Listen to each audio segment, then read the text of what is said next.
Chapter 1. Long ago, there was a piece of wood. It was not an expensive piece of wood, but just a regular log used for the fire. One day, the piece of wood ended up in the shop of an old carpenter. His name was Mastro Antonio, but everyone called him Mastro Cherry because the tip of his nose was round, red, and shiny like a cherry. When Mastro Cherry saw the piece of wood, he was very happy. He rubbed his hands together and said to himself, "This is just what I need. I will make a table leg from it." He took his hatchet to peel the bark off the wood, but just as he was about to hit it, he heard a tiny voice say, "Please be careful. Don't hit me so hard." Mastro Cherry was very surprised. He looked around the room to see who was talking, but no one was there. He looked under the bench, in the closet, and around the room, but there was no one. He even looked outside the door, but still no one was there. "Ah, I see," Mastro Cherry said, laughing. "I must have imagined it. I'll get back to work." He hit the wood again. "Oh, that hurts," cried the same tiny voice. Mastro Cherry was shocked. He couldn't believe it. He looked at the piece of wood and wondered, could this piece of wood be able to cry like a child? He thought for a moment, then said, "It's just a regular log. But maybe there is someone hiding inside it. If so, I will deal with them." Mastro Cherry hit the wood hard and threw it around the room. He listened carefully for the voice, but there was nothing. He waited a long time, but still he heard nothing. "It looks like I was wrong," Mastro Cherry said, trying to laugh. "I must have imagined it again. Let's get back to work." Feeling a little scared, he tried to sing to make himself feel better. He took a plane to smooth the wood, but again he heard the tiny voice. This time it giggled and said, "Stop, ha, ha, ha, you're tickling my stomach." Mastro Cherry was so surprised he fell down on the floor. When he stood up, his face was purple from fear, and his nose was no longer red, but very dark. Chapter 2. At that moment, there was a loud knock on the door. "Come in," said the carpenter, who was too tired to stand up. The door opened and a small old man entered. His name was Geppetto, but the children in the neighborhood called him Polendina because of his yellow corn-colored wig. Geppetto had a bad temper. If anyone called him Polendina, he became very angry and could not be calmed down. "Hello, Mastro Antonio," Geppetto said. "Why are you on the floor?" "I am teaching the ants their ABCs. Good luck with that." "What brings you here, Geppetto?" "My legs," Geppetto answered. "But I also came to ask for a favor." "I'm happy to help," said the carpenter, getting up on his knees. "I had a good idea this morning." "Tell me about it." "I want to make a beautiful wooden marionette. It should dance, fence, and do somersaults. I want to travel with it and earn money for food and drink. What do you think?" "Bravo, Polendina," said the tiny voice, but no one knew where it came from. When Geppetto heard himself called Polendina, he turned bright red and said angrily, "Why are you insulting me?" "I didn't insult you. You called me Polendina." "I didn't. I know it was you." "No." "Yes." "No." "Yes." They became angrier and started to argue. Soon they were scratching, biting, and slapping each other. When the fight ended, Mastro Antonio had Geppetto's yellow wig, and Geppetto had the carpenter's curly wig in his mouth. "Give me my wig back!" shouted Mastro Antonio. "Give me mine, and we'll be friends." The two old men put their wigs back on their heads, shook hands, and promised to be good friends forever. "Well then, Geppetto," said Mastro Antonio, wanting to be friendly, "what do you want?" "I want a piece of wood to make my marionette. Will you give it to me?" Mastro Antonio was happy and went to get the piece of wood. But when he tried to hand it to Geppetto, it slipped from his hands and hit Geppetto's thin legs. "Is this how you give gifts, Mastro Antonio? You almost made me lame." "I didn't mean to do it," It was obviously me. It's this piece of wood's fault. You're right, but remember you threw it at my legs. I didn't throw it. Liar! Don't insult me, Geppetto, or I'll call you Polendina. Idiot. Polendina! Donkey! Polendina! Ugly monkey! When Geppetto heard Polendina for the third time, he became so angry that he attacked the carpenter. They fought again, each giving the other a good thrashing. After the fight, Mastro Antonio had 2 scratches on his nose, and Geppetto had 2 buttons missing from his coat. They shook hands again and promised to be good friends forever. Geppetto then took the piece of wood, thanked Mastro Antonio, and limped home. Chapter 3. Geppetto's house was small but neat and comfortable. It had a little window under the stairs. The furniture was very simple, an old chair, a broken bed, and a wobbly table. There was a picture on the wall of a fireplace with a pot that looked like it was steaming. When Geppetto got home, he took his tools and started to make the marionette. What should I call him? He wondered. I'll call him Pinocchio. This name will bring him luck. I once knew a family of Pinocchios, and they were all lucky. After choosing the name, Geppetto started making the marionette's hair, forehead, and eyes. To his surprise, the eyes moved and stared at him. Geppetto felt insulted and said, "Ugly wooden eyes, why do you stare at me?" But the eyes didn't answer. Next, Geppetto made the nose. As soon as it was finished, the nose started to grow longer and longer, and no matter how much Geppetto cut it, it kept growing. He gave up trying to fix it. Then Geppetto made the mouth. As soon as it was finished, it began to laugh at him. "Stop laughing!" Geppetto shouted, but the mouth didn't stop. It stuck out its tongue. Geppetto decided to ignore it and continued working. He made the chin, neck, shoulders, arms, and hands. When he was almost finished, he felt his wig being pulled off. He looked up and saw Pinocchio holding his yellow wig. "Pinocchio, give me my wig," he said. Instead of giving it back, Pinocchio put the wig on his own head.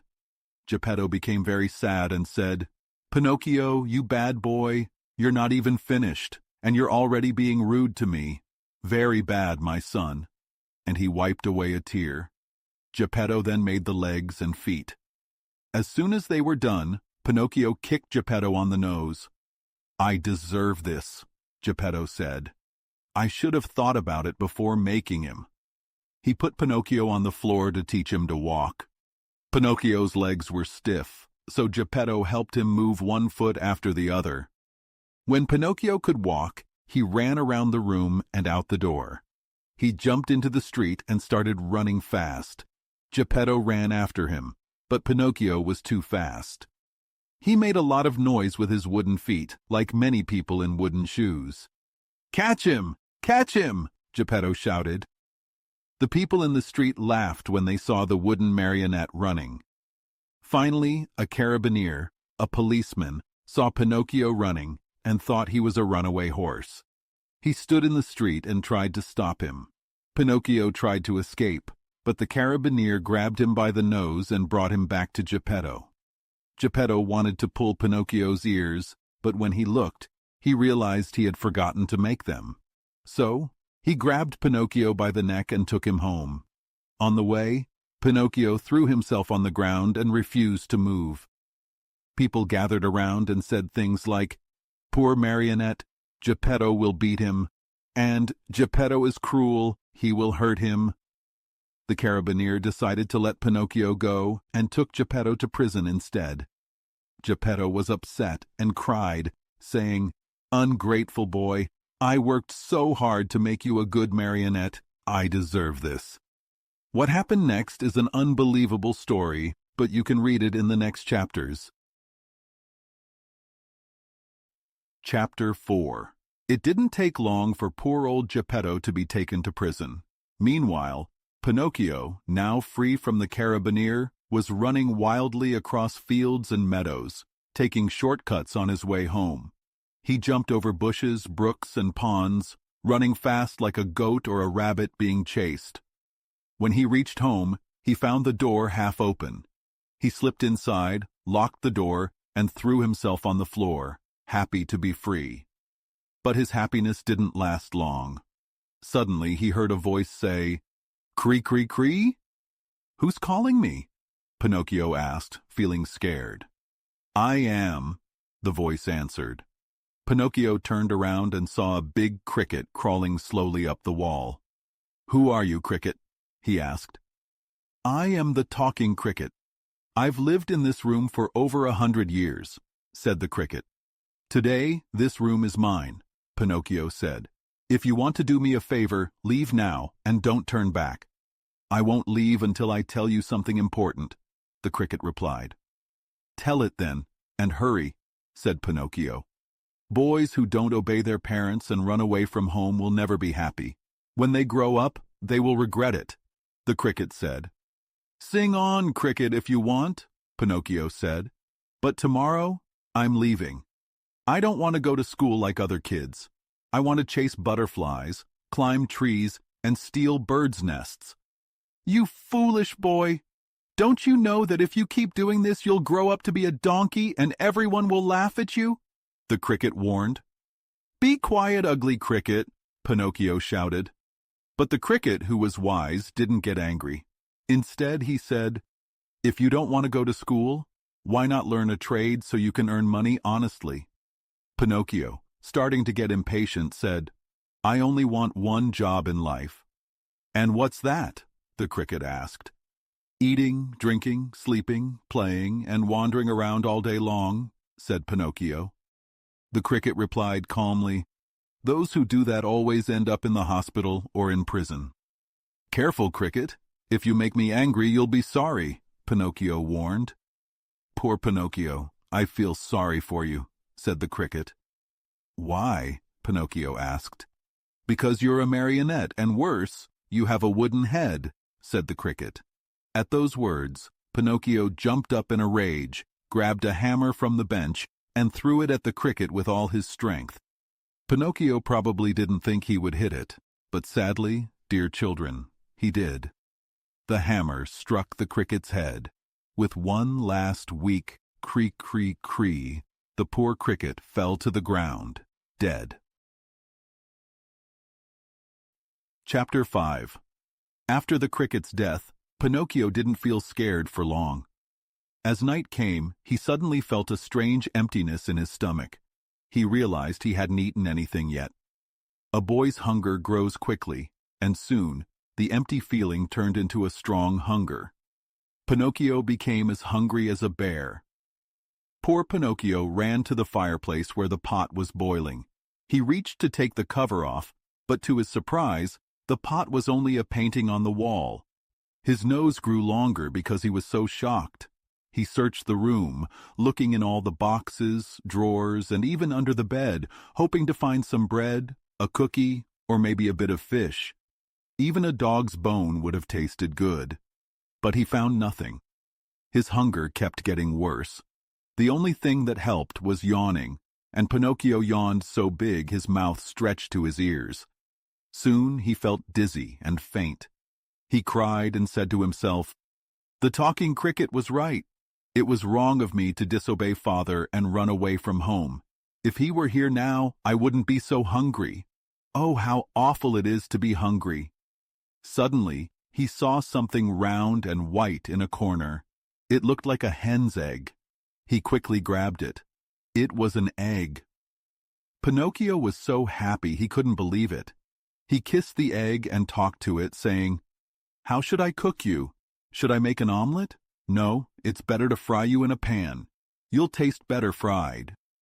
He quickly set a pan on a little stove filled with hot coals. Instead of oil or butter, he put some water in the pan. As the water started to boil, he cracked the egg. But instead of the egg white and yolk, a little yellow chick came out, smiling and fluffy. It bowed to Pinocchio and said, "Thank you, Mr. Pinocchio, for helping me break my shell. Goodbye, and good luck to you. Please say hello to your family." Then the chick spread its wings and flew out the open window into the sky, disappearing from sight. Pinocchio stood frozen, staring with wide eyes, holding the empty eggshells in his hands. When he finally came to his senses, he began to cry and shout, stamping his feet and saying, "The talking cricket was right. If I hadn't run away from home and if Father were here, I wouldn't be so hungry. Oh, how awful it is to be hungry." His stomach kept growling, and with nothing to eat, he decided to go to the nearby village to find someone kind enough to give him some bread. Chapter 6. Pinocchio didn't like the dark street, but he was so hungry that he ran out of the house anyway. The night was very dark. There was thunder and lightning lit up the sky, making it look like a sea of fire. The wind was strong and cold, blowing dust everywhere, and the trees shook and made strange noises. Pinocchio was very afraid of thunder and lightning, but his hunger was even stronger than his fear. He ran quickly to the village, tired and out of breath, with his tongue hanging out. The whole village was dark and empty. The stores were closed, and there were no lights in the windows or doors. There wasn't even a dog in the street. It looked like a ghost town. In desperation, Pinocchio ran to a house, rang the bell, and hoped someone would answer. He was right. An old man with a nightcap opened the window and looked down, angry. "What do you want at this hour?" he asked. "Could you please give me some bread? I'm very hungry," Pinocchio said. "Wait a moment, I'll be right back," the old man said, thinking Pinocchio was just one of those boys who ring bells at night for fun. After a minute, the old man shouted, "Get under the window and hold out your hat." Pinocchio didn't have a hat, but he stood under the window just in time to feel a cold shower of water fall on his head, shoulders, and body. He went home soaking wet and tired, hungry and weak. He had no strength left, so he sat on a little stool and put his feet on the stove to warm them. He fell asleep, and while he slept, his wooden feet started to burn. Slowly, they turned black and then to ashes. Pinocchio slept soundly, not feeling anything. When the sun came up, he woke up to a loud knock on the door. "Who is it?" he asked, yawning and rubbing his eyes. "It's me," answered a voice. It was the voice of Geppetto. Chapter 7. The poor marionette, still half asleep, didn't realize that his feet were burned and gone. When he heard his father's voice, he jumped up to open the door, but he stumbled and fell to the floor. When he fell, it was as loud as a bag of wood falling from the top floor of a house. "Open the door for me," Geppetto called from outside. "Father, dear father, I can't," answered Pinocchio, crying and rolling on the floor. "Why can't you?" Geppetto asked. "Because someone ate my feet," Pinocchio said. "And who ate them?" Geppetto asked. "The cat," Pinocchio answered, seeing the cat playing with some pieces of wood in the corner.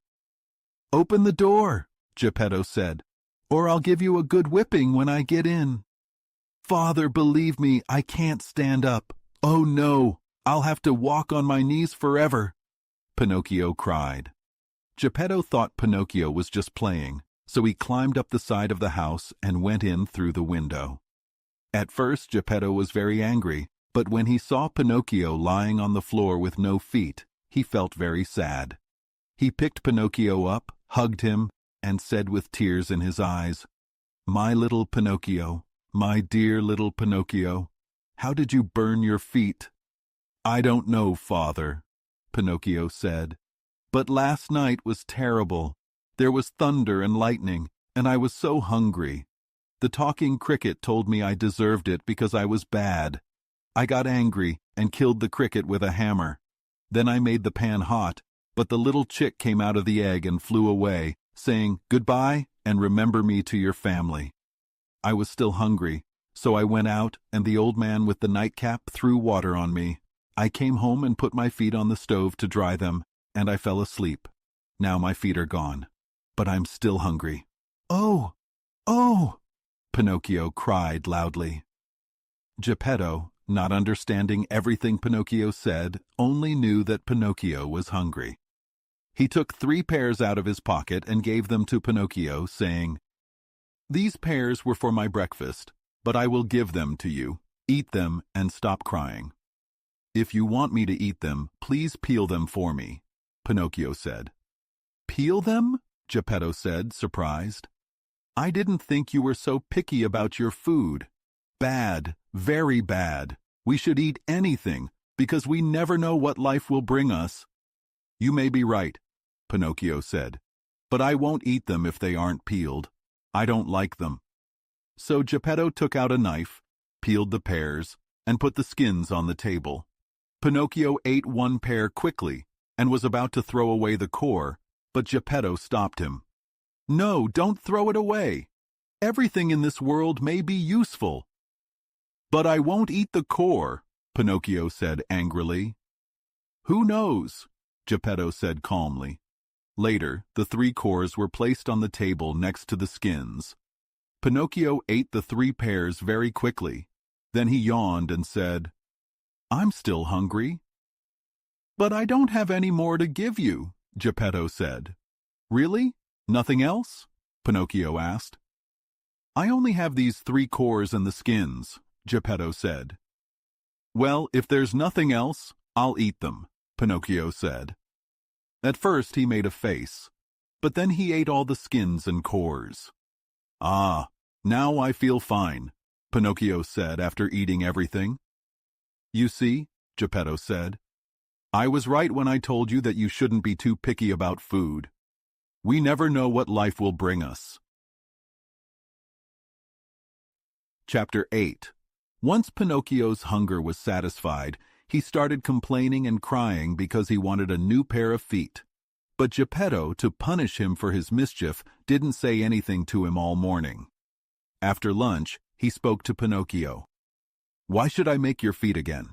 So you can run away from home again?" "I promise, father," said Pinocchio, crying. "I will be good from now on." "Boys always promise that when they want something," said Geppetto. "I promise to go to school every day, study, and do well," Pinocchio said. "Boys always say that when they want their way," replied Geppetto. "But I'm not like other boys. I'm better than them, and I always tell the truth. I promise, father. I'll learn a job and be a help to you when you're old," Pinocchio said.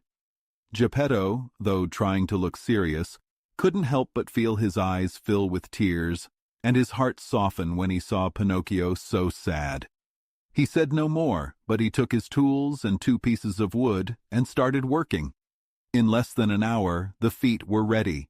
2 small, strong feet, made as if by an artist. "Close your eyes and sleep," Geppetto told Pinocchio.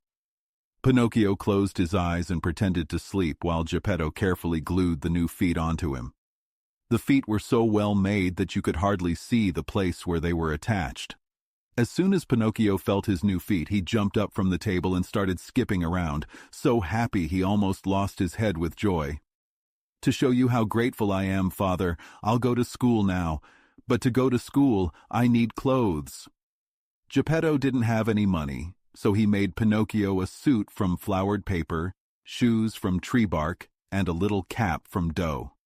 Pinocchio ran to look at himself in a bowl of water and said proudly, "Now I look like a gentleman." "True," said Geppetto, "but remember, fine clothes don't make a man unless they are clean and neat." "That's true," Pinocchio agreed. "But to go to school, I still need something important." "What's that?"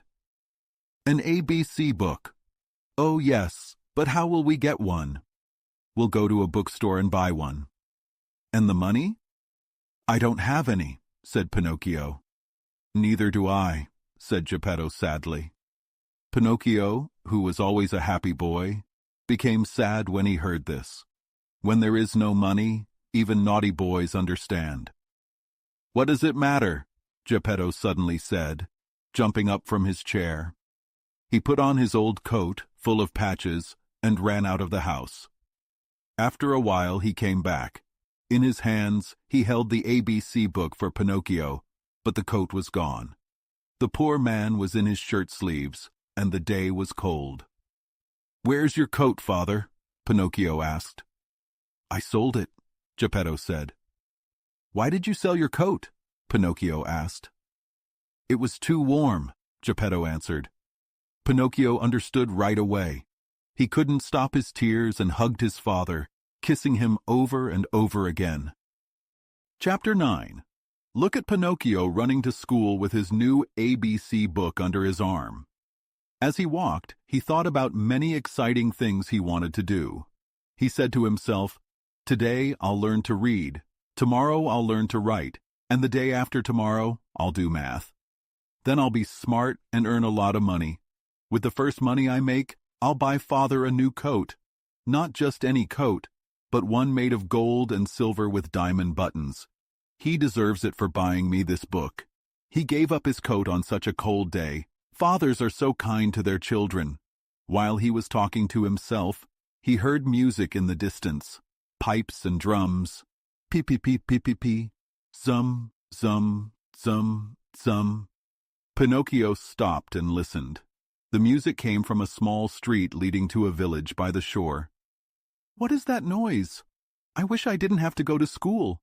I could—" He stopped, thinking. Should he go to school or follow the music? "Today I'll follow the music, and tomorrow I'll go to school. There's always time for school," he decided, shrugging his shoulders. He ran down the street, faster and faster, with the sound of pipes and drums growing louder. Peep, peep, peep, peep, peep, peep, peep, peep, peep. Zum, zum, zum, zum. Suddenly, he found himself in a large square full of people. In front of him was a little wooden building, painted in bright colors. "What is that building?" Pinocchio asked a boy nearby. "Read the sign and you'll know." "I want to read it, but I can't today." "Oh, I'll read it for you. It says, 'Great Marionette Theater' in big letters." "When does the show start?" "It's starting right now." "How much does it cost to get in?" 4 pennies. Pinocchio, curious to see what was inside, forgot all his pride and asked the boy, "Can you lend me 4 pennies until tomorrow?" "I would, but I can't right now," the boy said, teasing him. "For 4 pennies I'll sell you my coat." "If it rains, what will I do with a coat made of paper flowers? I can't take it off." "Do you want to buy my shoes?" "They are only good for lighting a fire." "What about my hat?" "Not a good deal. A dough cap? The mice will eat it." Pinocchio was almost in tears. He wanted to offer something else, but didn't have the courage. He hesitated, not knowing what to do. Finally, he said, "Will you give me 4 pennies for the book?" "I don't buy from boys," said the other boy, being much smarter than Pinocchio. "I'll buy your ABC book for 4 pennies, said a ragpicker nearby. Right then, the book changed hands. And think, poor Geppetto was at home, shivering in his shirt sleeves, having sold his coat to buy that very book for his son. Chapter 10.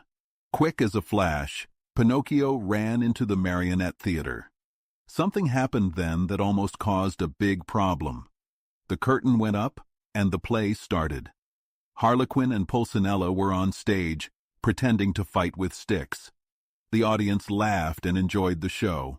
The play went on for a few minutes, and then suddenly Harlequin stopped. He turned to the audience and shouted, "Look, look! Am I dreaming, or do I really see Pinocchio there?" "Yes, yes, it's Pinocchio!" yelled Pulcinella. "It's Pinocchio! It's really him!" shouted Signora Rosaura, peeking out from the side of the stage. All the marionettes started shouting, "It's Pinocchio! Our brother Pinocchio! Hooray for Pinocchio!" "Pinocchio, come up here!" shouted Harlequin. "Come to the arms of your wooden brothers!" Pinocchio jumped from the back of the orchestra to the front rows. He jumped again and landed on the orchestra leader's head. With another leap, he was on the stage. The marionettes cheered and hugged him, shouting and laughing. They were so happy to see him. But the audience wasn't happy. They saw the play had stopped, and they started yelling, the play, we want the play!" But the marionettes didn't listen. Instead of going back to the show, they made even more noise and picked Pinocchio up on their shoulders, carrying him around the stage in celebration. Just then, the director came out. He looked so scary that everyone was afraid. His beard was black and very long, reaching down to his feet. His mouth was huge, and his teeth were yellow. His eyes glowed red. He held a long whip made of snakes and cats' tails, and it swished through the air. When the director appeared, no one moved. The marionettes were scared, shaking like leaves in the wind. "Why did you cause such a mess in my theater?" the director asked Pinocchio in a deep, scary voice. "Please, Your Honor, it wasn't my fault," Pinocchio said. "Enough. Be quiet. I'll deal with you later." When the play ended, the director went to the kitchen, where a big lamb was cooking on a spit. It needed more wood to finish cooking. He called Harlequin and Pulcinella and said, "Bring me that marionette. He looks like good wood. He'll make a great fire for the spit." Harlequin and Pulcinella were scared, but obeyed. A few minutes later, they came back with Pinocchio, who was crying and struggling.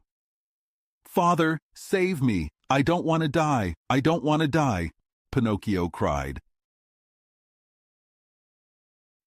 Chapter 11.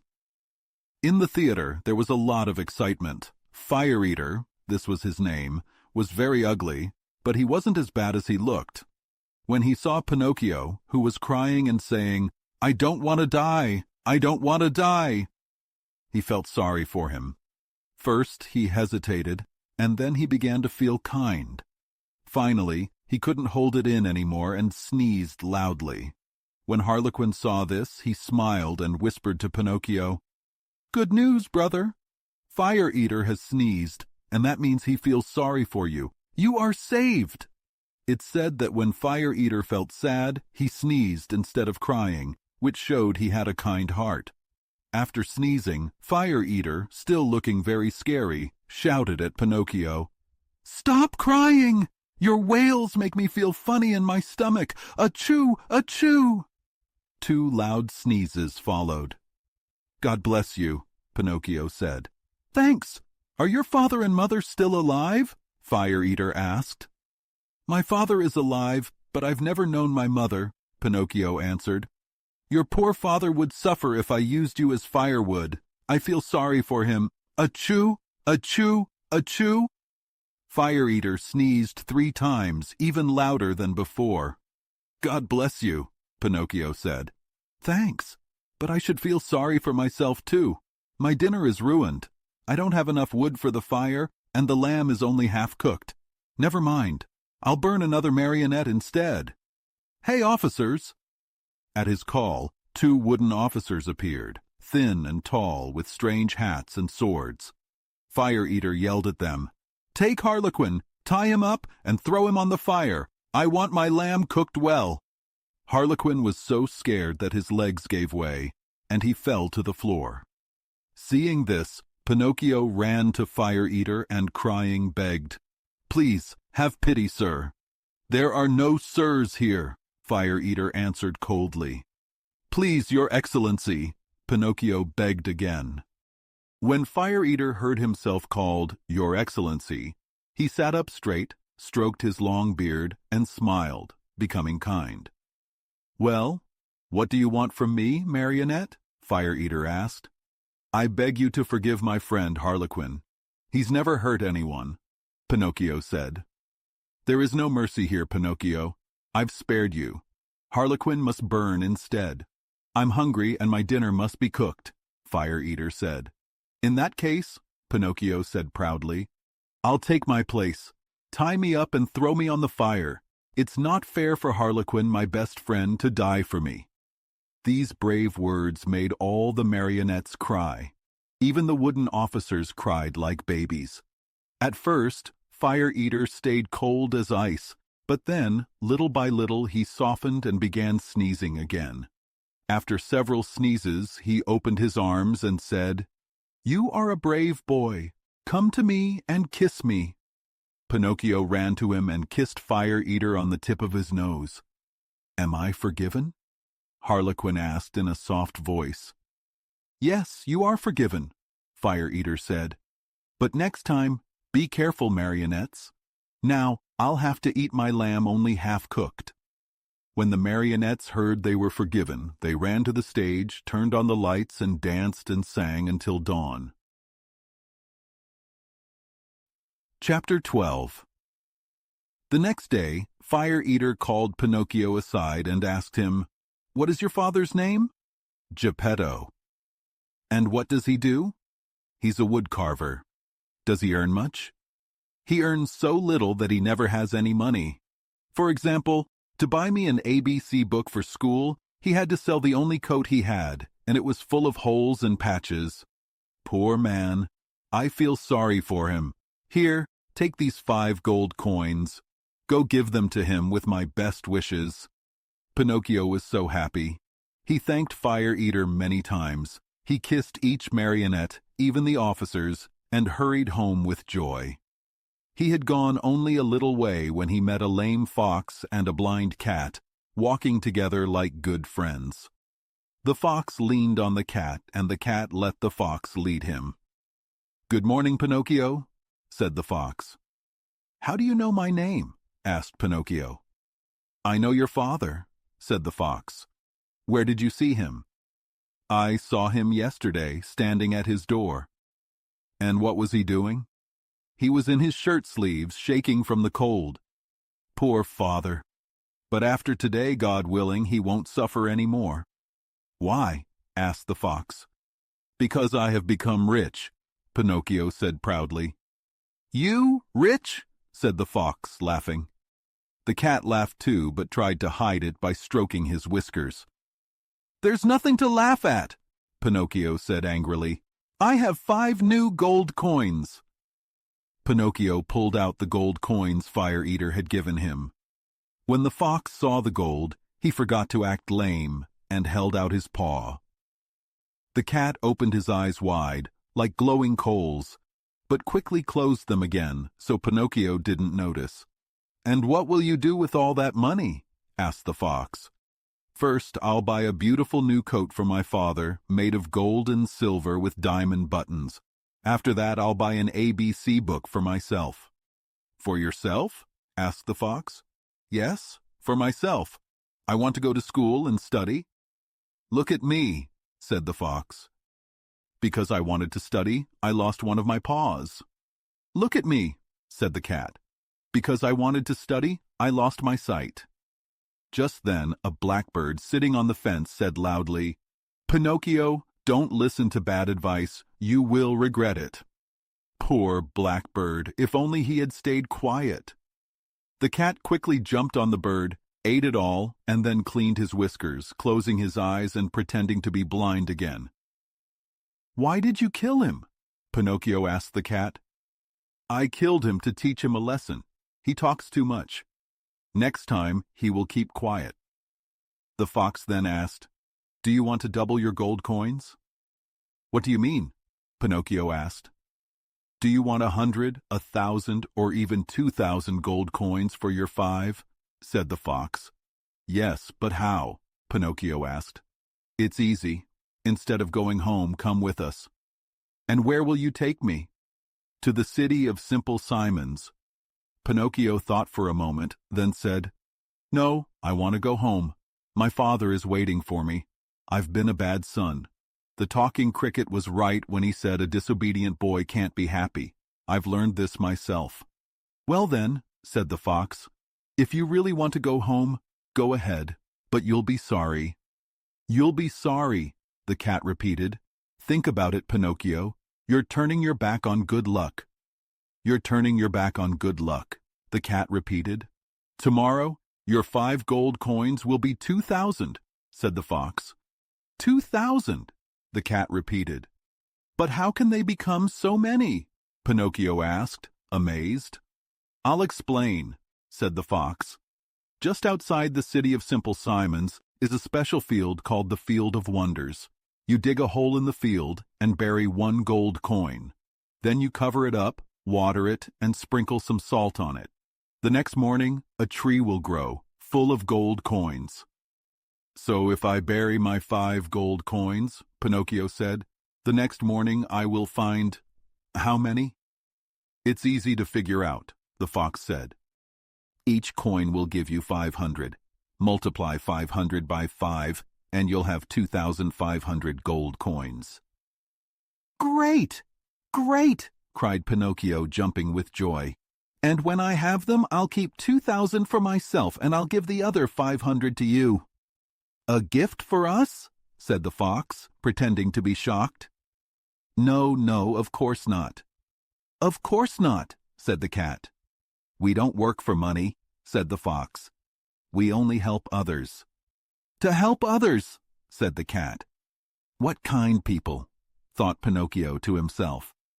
And forgetting his father, the new coat, and the ABC book, he said, Let's go, I'm with you. Chapter 13. Cat, Fox, and Pinocchio walked and walked for a long time. Finally, in the evening, they were very tired and arrived at the Inn of the Red Lobster. Let's stop here for a while, said the fox. We can eat and rest for a few hours. At midnight we'll leave because we need to be at the Field of Wonders at dawn tomorrow. They went into the inn and sat at a table. None of them were very hungry. The cat was very weak. He ate only 35 fish with tomato sauce and 4 servings of tripe with cheese. He needed more food, so he ate 4 more helpings of butter and cheese. The fox, after much encouragement, tried to eat. The doctor had put him on a diet, so he ate a little. Some hare with chickens, partridges, pheasants, rabbits, frogs, and lizards. But he felt sick and couldn't eat more. Pinocchio ate the least. He only asked for some bread and a few nuts, but he didn't eat much. He was too excited thinking about the Field of Wonders and feeling full of thoughts about gold coins. After dinner, the fox said to the innkeeper, Give us 2 good rooms, one for Mr. Pinocchio and one for me and my friend. We'll take a short nap before we continue our journey. Wake us up at midnight, please. Yes, sir, the innkeeper replied, winking at the fox and the cat, as if saying, I understand. Pinocchio went to bed, fell fast asleep, and began to dream. He dreamed he was in a field with vines full of grapes. But the grapes were gold coins, sparkling and making a sound as they swayed in the wind. They seemed to say, Take us if you want us. Just as Pinocchio reached out to take some, 3 loud knocks woke him up. It was the innkeeper telling him it was midnight. Are my friends ready? Pinocchio asked. Yes, they left 2 hours ago, the innkeeper said. Why so soon?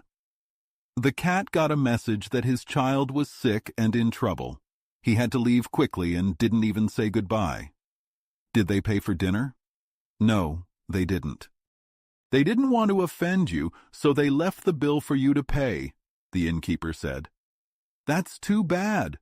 I would have liked to pay it, said Pinocchio, scratching his head. Where did they say they would wait for me? He asked.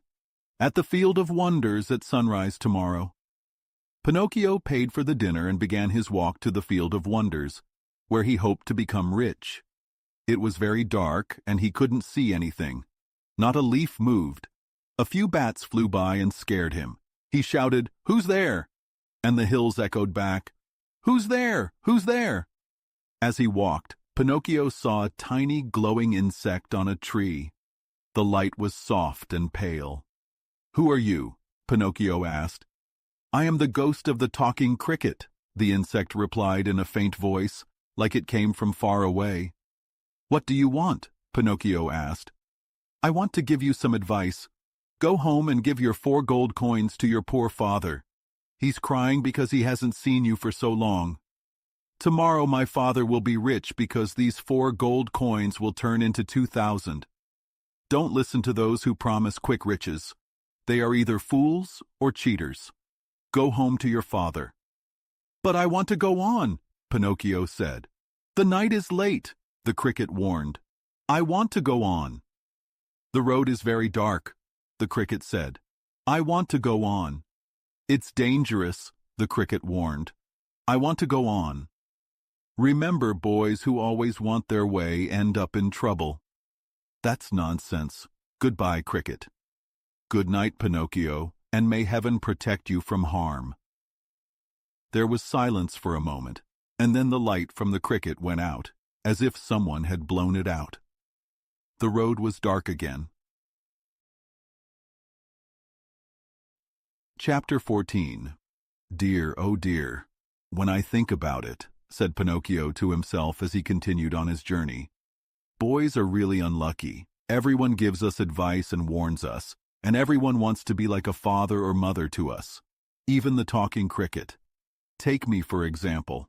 I didn't listen to that cricket, and now who knows what bad things will happen to me. Assassins, really? I don't believe in them. I think they're just a story to scare children who want to run away. If I meet them, I'll just say, "What do you want? Don't try to fool me." I can almost see them running away, and if they don't, I can always run away myself.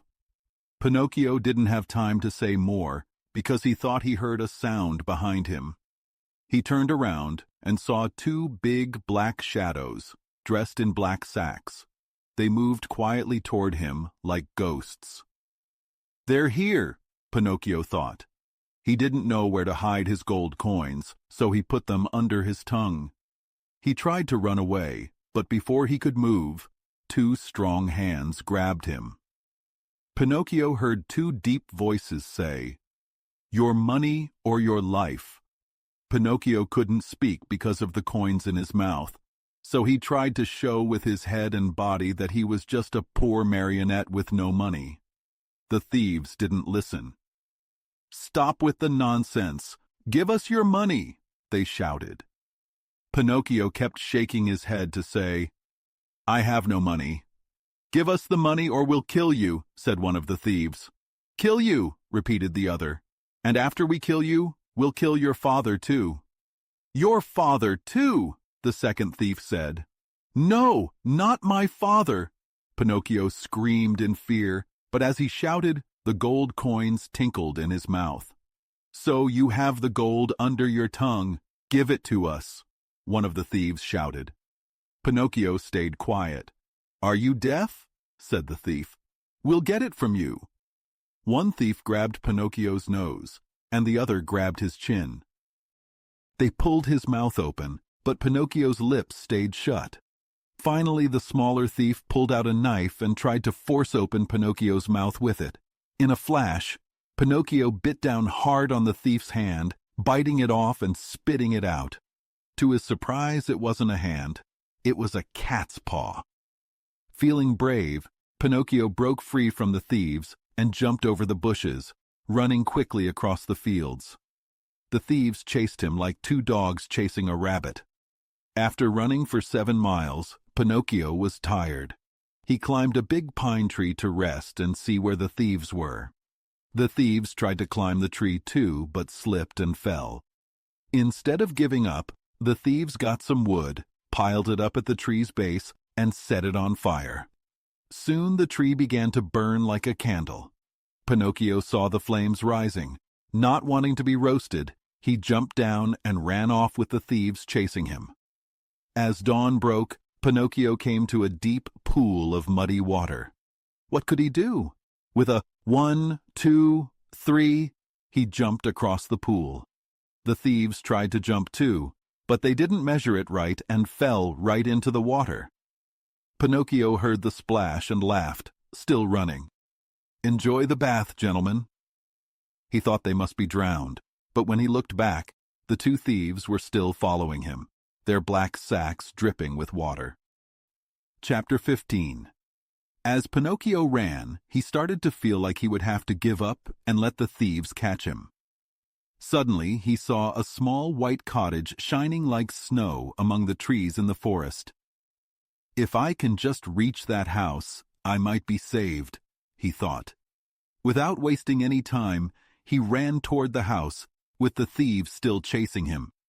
After running for almost an hour, Pinocchio, tired and out of breath, reached the door of the cottage and knocked. No one answered. He knocked harder, hearing the thieves getting closer. Again there was silence. Feeling desperate, Pinocchio started kicking the door, trying to break it down. A window opened, and a beautiful girl appeared. She had blue hair, a pale face, and her eyes were closed with her hands crossed on her chest. She spoke in a soft, weak voice that was hard to hear. "No one lives here. Everyone is dead." "Won't you open the door for me?" Pinocchio cried. "I am dead too," she said. "Dead?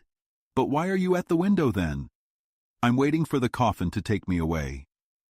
After saying this, the girl disappeared, and the window closed quietly. "Oh, beautiful girl with blue hair," Pinocchio cried. "Please open the door. Take pity on a poor boy who is being chased by two thieves." But before he could finish, two strong hands grabbed him by the neck, and the two thieves growled, "Now we've got you." Pinocchio, seeing death so close, trembled so much that his legs shook and the gold coins in his mouth made a noise. "Will you open your mouth now or not?" asked the thieves. "You're still not answering? We'll make you open it." They took out two sharp knives and struck him on the back. Luckily, Pinocchio was made of very hard wood, and the knives broke into pieces. The thieves stared at each other in surprise, holding the broken knives. "I know what to do now," one thief said. "We'll hang him." "Yes, hang him," said the other. They tied Pinocchio's hands behind his back, put a rope around his neck, and threw it over a tall oak tree. They pulled the rope until Pinocchio was hanging far up in the air. Satisfied with their work, the thieves sat on the grass, waiting for Pinocchio to die. But after 3 hours, Pinocchio's eyes were still open, his mouth still closed, and his legs still kicked harder than ever. Tired of waiting, the thieves shouted at him mockingly, "Goodbye. We hope when we come back tomorrow, you'll be dead and your mouth wide open." They left. A few minutes later, a strong wind started blowing. The poor marionette was blown back and forth like a bell's hammer. The movement made him feel sick, and the rope around his neck got tighter and tighter, choking him. Slowly, his eyes started to close. Death was getting closer, but Pinocchio still hoped someone would come to help him. But no one came. As he was about to die, he thought of his poor father, and barely able to speak, he whispered, "Oh, Father, dear Father, if you were here." These were his last words. His eyes closed, his mouth opened, his legs stretched out, and he hung there as if he were dead. Chapter 16. If Pinocchio had stayed hanging there much longer, he would have surely died.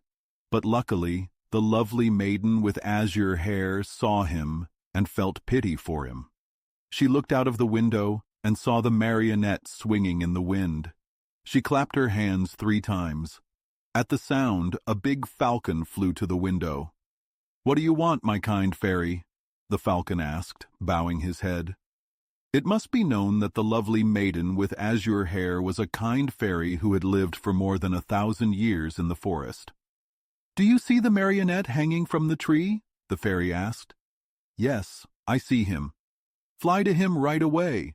With your strong beak, untie the knot that holds him, take him down, and lay him gently on the ground." The falcon flew away and soon returned, saying, "I did what you asked." "How is he? Is he alive or dead?" the fairy asked. "At first I thought he was dead," said the falcon. "But when I loosened the knot, he sighed deeply and whispered, 'Now I feel better.'" The fairy clapped her hands twice, and a beautiful poodle appeared. He walked on his back legs like a man, wearing fine clothes, including a gold-trimmed tricorn hat, a velvet coat, and silver-buckled slippers. His tail was covered in blue silk to protect it from the rain. "Come, Medoro," the fairy said. "Get my best coach ready and head toward the forest. When you reach the oak tree, you will find a poor marionette on the ground. Lift him gently and bring him here." The poodle wagged his silk-covered tail and set off quickly. A little while later, a glass coach appeared, pulled by 100 pairs of white mice. The poodle sat at the front, snapping his whip and driving the coach like a real coachman. In a short time, the coach returned. The fairy was waiting and took the poor marionette in her arms. She brought him inside, put him in a soft bed, and sent for the best doctors in the area. One by one, the doctors arrived, a crow, an owl, and the talking cricket. "I would like to know, gentlemen," the fairy said to the doctors, "if this marionette is alive or dead." The crow stepped forward, feeling Pinocchio's pulse, nose, and toe. Then he said seriously, "To me, this marionette seems dead. But if he's not dead, then that means he's alive." The owl, who didn't agree, said, "I'm sorry, but I think he's alive. If he's not, then that means he's dead." The fairy asked the talking cricket for his opinion. "A wise doctor who doesn't know the answer should keep quiet," said the cricket. "But I know this marionette well. He's a rascal." Pinocchio, who had been quiet until then, suddenly shivered, and the bed shook. "The marionette," the cricket continued, "is rude, lazy, and a runaway." Pinocchio hid his face under the covers. "He's a disobedient son who is breaking his father's heart." Pinocchio started crying and sobbing. Everyone was surprised when they lifted the covers and saw that he was crying so much he looked like he was melting. "The dead don't cry," said the crow. "When they do, it means they are starting to come back to life." "I don't agree with my friend," said the owl. "I think when the dead cry, it means they don't want to die." Chapter 17. After the doctors left, the fairy went to Pinocchio's bed. She touched his forehead and noticed he had a fever. She took a glass of water, added a white powder, and handed it to him, saying kindly, "Drink this, and in a few days you'll feel better." Pinocchio looked at the glass, made a face, and asked in a whiny voice, "Is it sweet or bitter?" "It's bitter, but it's good for you." "If it's bitter, I don't want it." "Drink it." "I don't like bitter things." "Drink it, and I'll give you a lump of sugar to make it taste better." "Where's the sugar?" The fairy took out a piece of sugar from a golden bowl.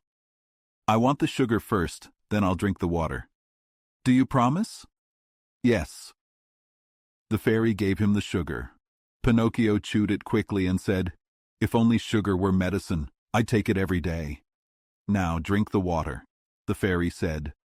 Pinocchio took the glass, put his nose in it, and tried again, but said, "It's too bitter. I can't drink it." "How do you know if you haven't even tried it?" "I can smell it. I want another lump of sugar before I drink it." The fairy, being patient, gave him more sugar and handed him the glass again. Pinocchio complained, "I can't drink it. That pillow under my feet bothers me." The fairy took away the pillow. Pinocchio still refused, saying, "I don't like the door, it's half open." The fairy closed the door.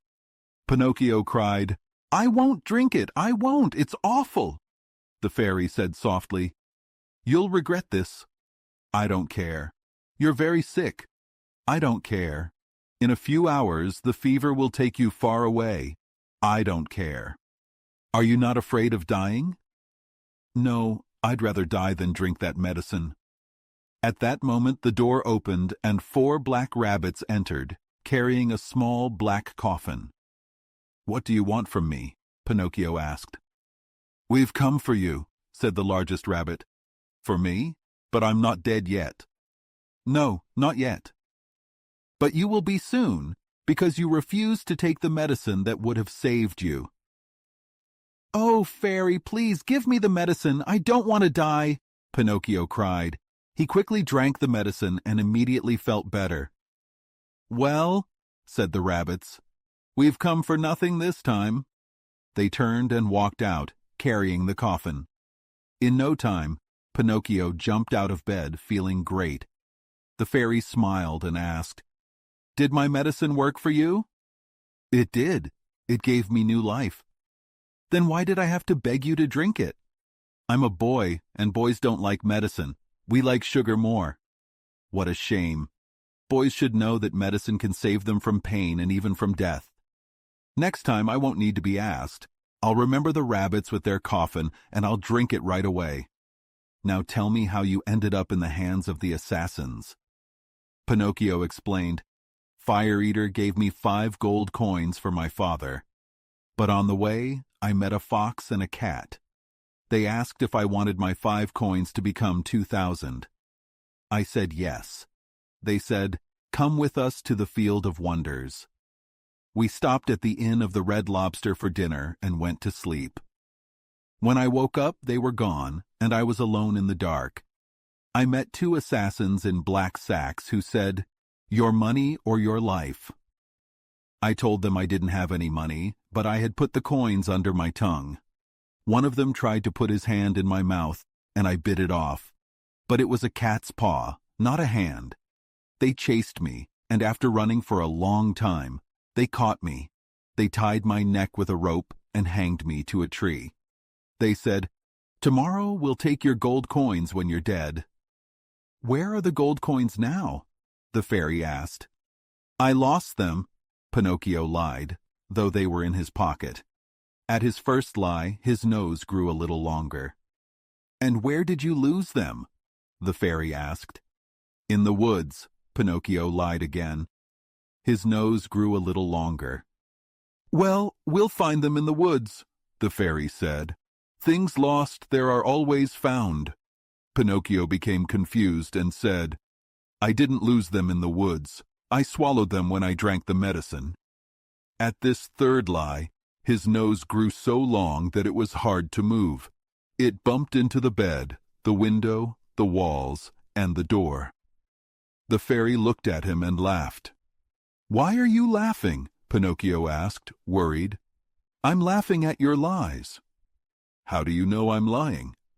Lies are easy to see. There are 2 kinds of lies. Lies with short legs and lies with long noses. Yours have long noses. Pinocchio tried to escape, but his nose was so long he couldn't get out the door. Chapter 18. Pinocchio was very sad because of the long nose he had caused by telling lies. He tried to get out of the room, but his nose was so long that it didn't fit through the door. The fairy didn't feel sorry for him because she wanted to teach him a lesson, as lying is a very bad habit. But when she saw how frightened he was, she felt sorry for him and clapped her hands. Soon, 1,000 woodpeckers flew in and began pecking at Pinocchio's nose. They pecked so hard that, after a little while, his nose was back to its normal size. Pinocchio wiped his eyes and said, Thank you, fairy. I love you so much. I love you too, the fairy said. If you want, you can stay with me and be my little brother, and I'll be your good little sister. Pinocchio thought for a moment. I would love to stay, but what about my poor father? Don't worry, I've thought of everything. I've already sent for your father, and he will be here before night. Really? Pinocchio said excitedly. Then, fairy, if you let me, I would like to go and meet him. I can't wait to kiss him and tell him I'm sorry for everything. Of course, go ahead, but be careful and don't get lost. Take the forest path, and you'll find him. Pinocchio quickly ran through the forest like a rabbit. When he reached a giant oak tree, he stopped because he heard something in the bushes. It was the fox and the cat, the 2 he had met at the Inn of the Red Lobster. Here comes our dear Pinocchio, the fox said, hugging him. How did you get here? How did you get here? Asked the cat. It's a long story, Pinocchio replied. I was at the inn, and after you left, I met 2 assassins who wanted my money. The assassins? Oh, how terrible, the fox said. The worst kind, added the cat. Well, I ran, said Pinocchio, but they caught me and hanged me on a tree. He pointed to the oak tree nearby. Could anything be worse? The fox said. This world is awful. Where can we find a safe place? Said the cat. Pinocchio noticed that the cat was carrying his paw in a sling. "What happened to your paw?" he asked. The cat wanted to explain, but he was too twisted in his words, so the fox helped. "About an hour ago, we met a hungry wolf on the road. My friend, being kind, bit off his own paw and threw it to the wolf so he could eat." Pinocchio, almost crying, whispered, "If all cats were like you, the mice would be very lucky." "And what are you doing here?" the fox asked. "I'm waiting for my father. He'll be here soon," Pinocchio answered. "And your gold pieces?" the fox asked. "I still have them, except for one, which I spent at the inn. Think of how those 4 gold pieces could turn into 2,000 tomorrow. Why don't you listen to me? Why not plant them in the field of wonders?" the fox said. "I can't today, but I will go with you some other time." "It's too late. The field is closing today." "How far is the field of wonders?" Pinocchio asked. "It's only 2 miles away. Come with us. We can be there in half an hour. You can plant your money, and in a few minutes you will have 2,000 gold coins. Will you come?" Pinocchio thought for a moment, remembering the fairy, his father, and the talking cricket. Then he did what many boys do when they don't think. He shrugged and said, "Let's go. I'm with you." So they went. They walked for a long time and finally arrived in the city of Simple Simons. Pinocchio noticed many poor animals, like hungry dogs, cold sheep and chickens begging for food. He also saw beautiful coaches passing by with foxes, hawks, and vultures inside. "Where is the field of wonders?" Pinocchio asked, tired of waiting. "Be patient. We're almost there." They walked through the city, and outside the walls they reached a field that looked just like any other. "This is it," said the fox. "Dig a hole and put your gold pieces in it." Pinocchio did as he was told. He dug a hole, put the 4 gold pieces in, and covered them. "Now," said the fox, "go to the nearby stream, get a pail of water, and sprinkle it over the spot." Pinocchio didn't have a pail, so he used his shoe to carry the water and sprinkled it on the earth. "Anything else?" he asked. "No, now we can go. Come back in 20 minutes and you will find a tree full of gold coins," the fox said. Pinocchio was so happy he thanked the fox and the cat many times, promising to give them gifts. "We don't want your gifts," they said. "We are happy that we helped you become rich with little trouble." They left, wishing him good luck. Chapter 19. Pinocchio waited for a long time, walking back and forth, feeling more and more excited about the gold coins he would find. He thought about what he could do with all that money. What if I find not just 1,000 coins, but 2,000, or 5,000, or even 100,000? I could build a big palace with many horses, a cellar full of lemonade, and a library full of sweets. Thinking about all of this, he finally arrived at the place where he buried the coins. He looked around, but there was no tree full of gold coins. He stepped forward and looked more carefully. Still, nothing. Pinocchio was confused and scratched his head. Just then, he heard a loud laugh. He turned around and saw a parrot sitting on a tree, laughing as it cleaned its feathers. "What are you laughing at?" Pinocchio asked, annoyed. "I'm laughing because I tickled myself under my wings while cleaning," said the parrot. Pinocchio didn't respond. He went to the nearby stream, filled his shoe with water, and sprinkled it on the spot where he had buried the gold. The parrot laughed again, even louder. "What's so funny now?" Pinocchio asked angrily. "I'm laughing at people who believe everything and get tricked so easily," said the parrot. "Are you talking about me?" Pinocchio asked.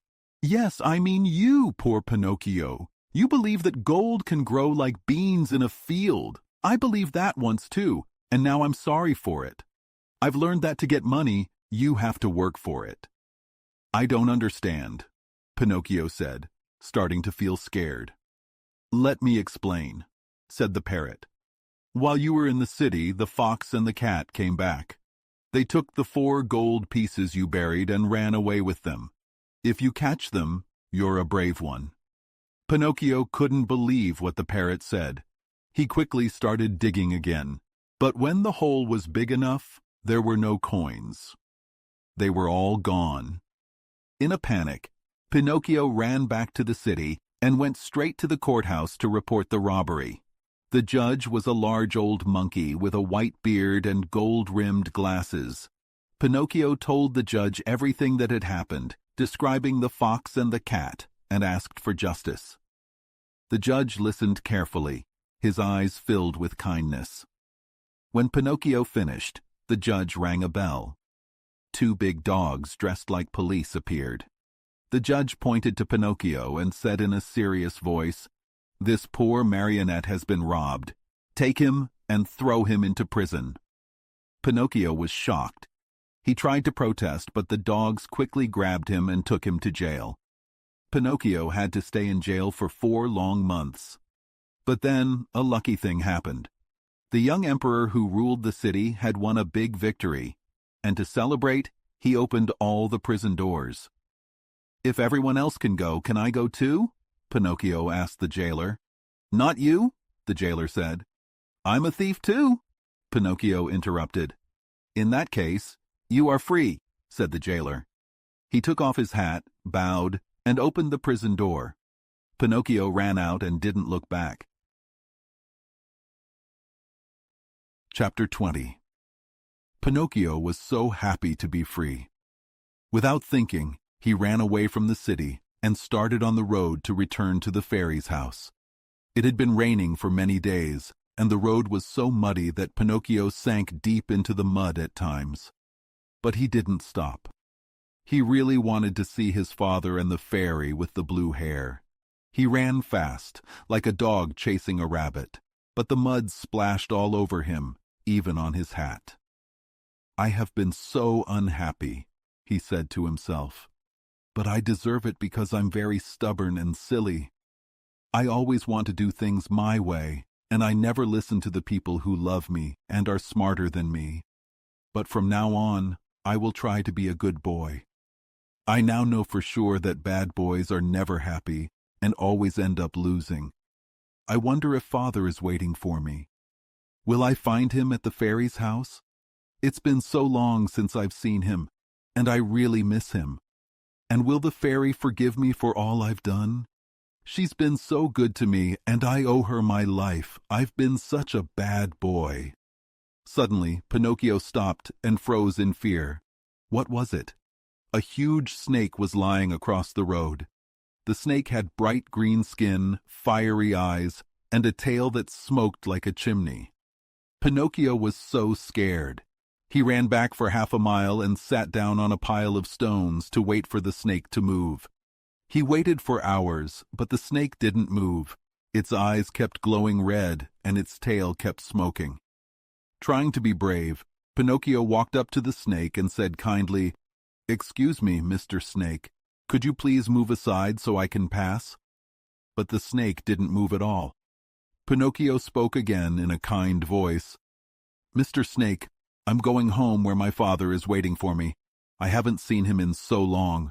Would you mind letting me pass?"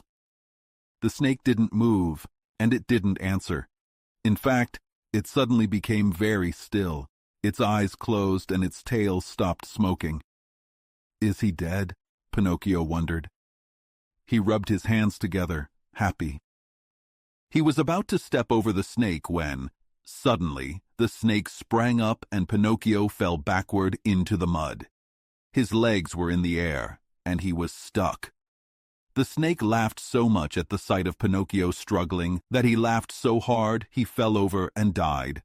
Pinocchio quickly freed himself and started running again, hoping to reach the fairy's house before night. But then he felt very hungry. He saw some grapes in a field and decided to pick some. But as soon as he bent down, crack! His legs got stuck in a trap. The trap had been set by a farmer to catch weasels that were stealing his chickens. Chapter 21. Pinocchio, as you can imagine, began to cry and beg for help, but it was no use. There were no houses nearby, and no one was passing by on the road. Night came. Pinocchio was in pain from his legs, and he was also scared to be alone in the dark. Just as he was about to faint, he saw a tiny glowworm glowing nearby. He called to it and said, "Dear little glowworm, will you help me?" "Poor boy," the glowworm replied, stopping to look at him with sympathy. "How did you get caught in this trap?" "I stepped into the field to pick some grapes," Pinocchio began. "Are the grapes yours?" the glowworm asked. "No." "Why did you take what isn't yours?" "I was hungry."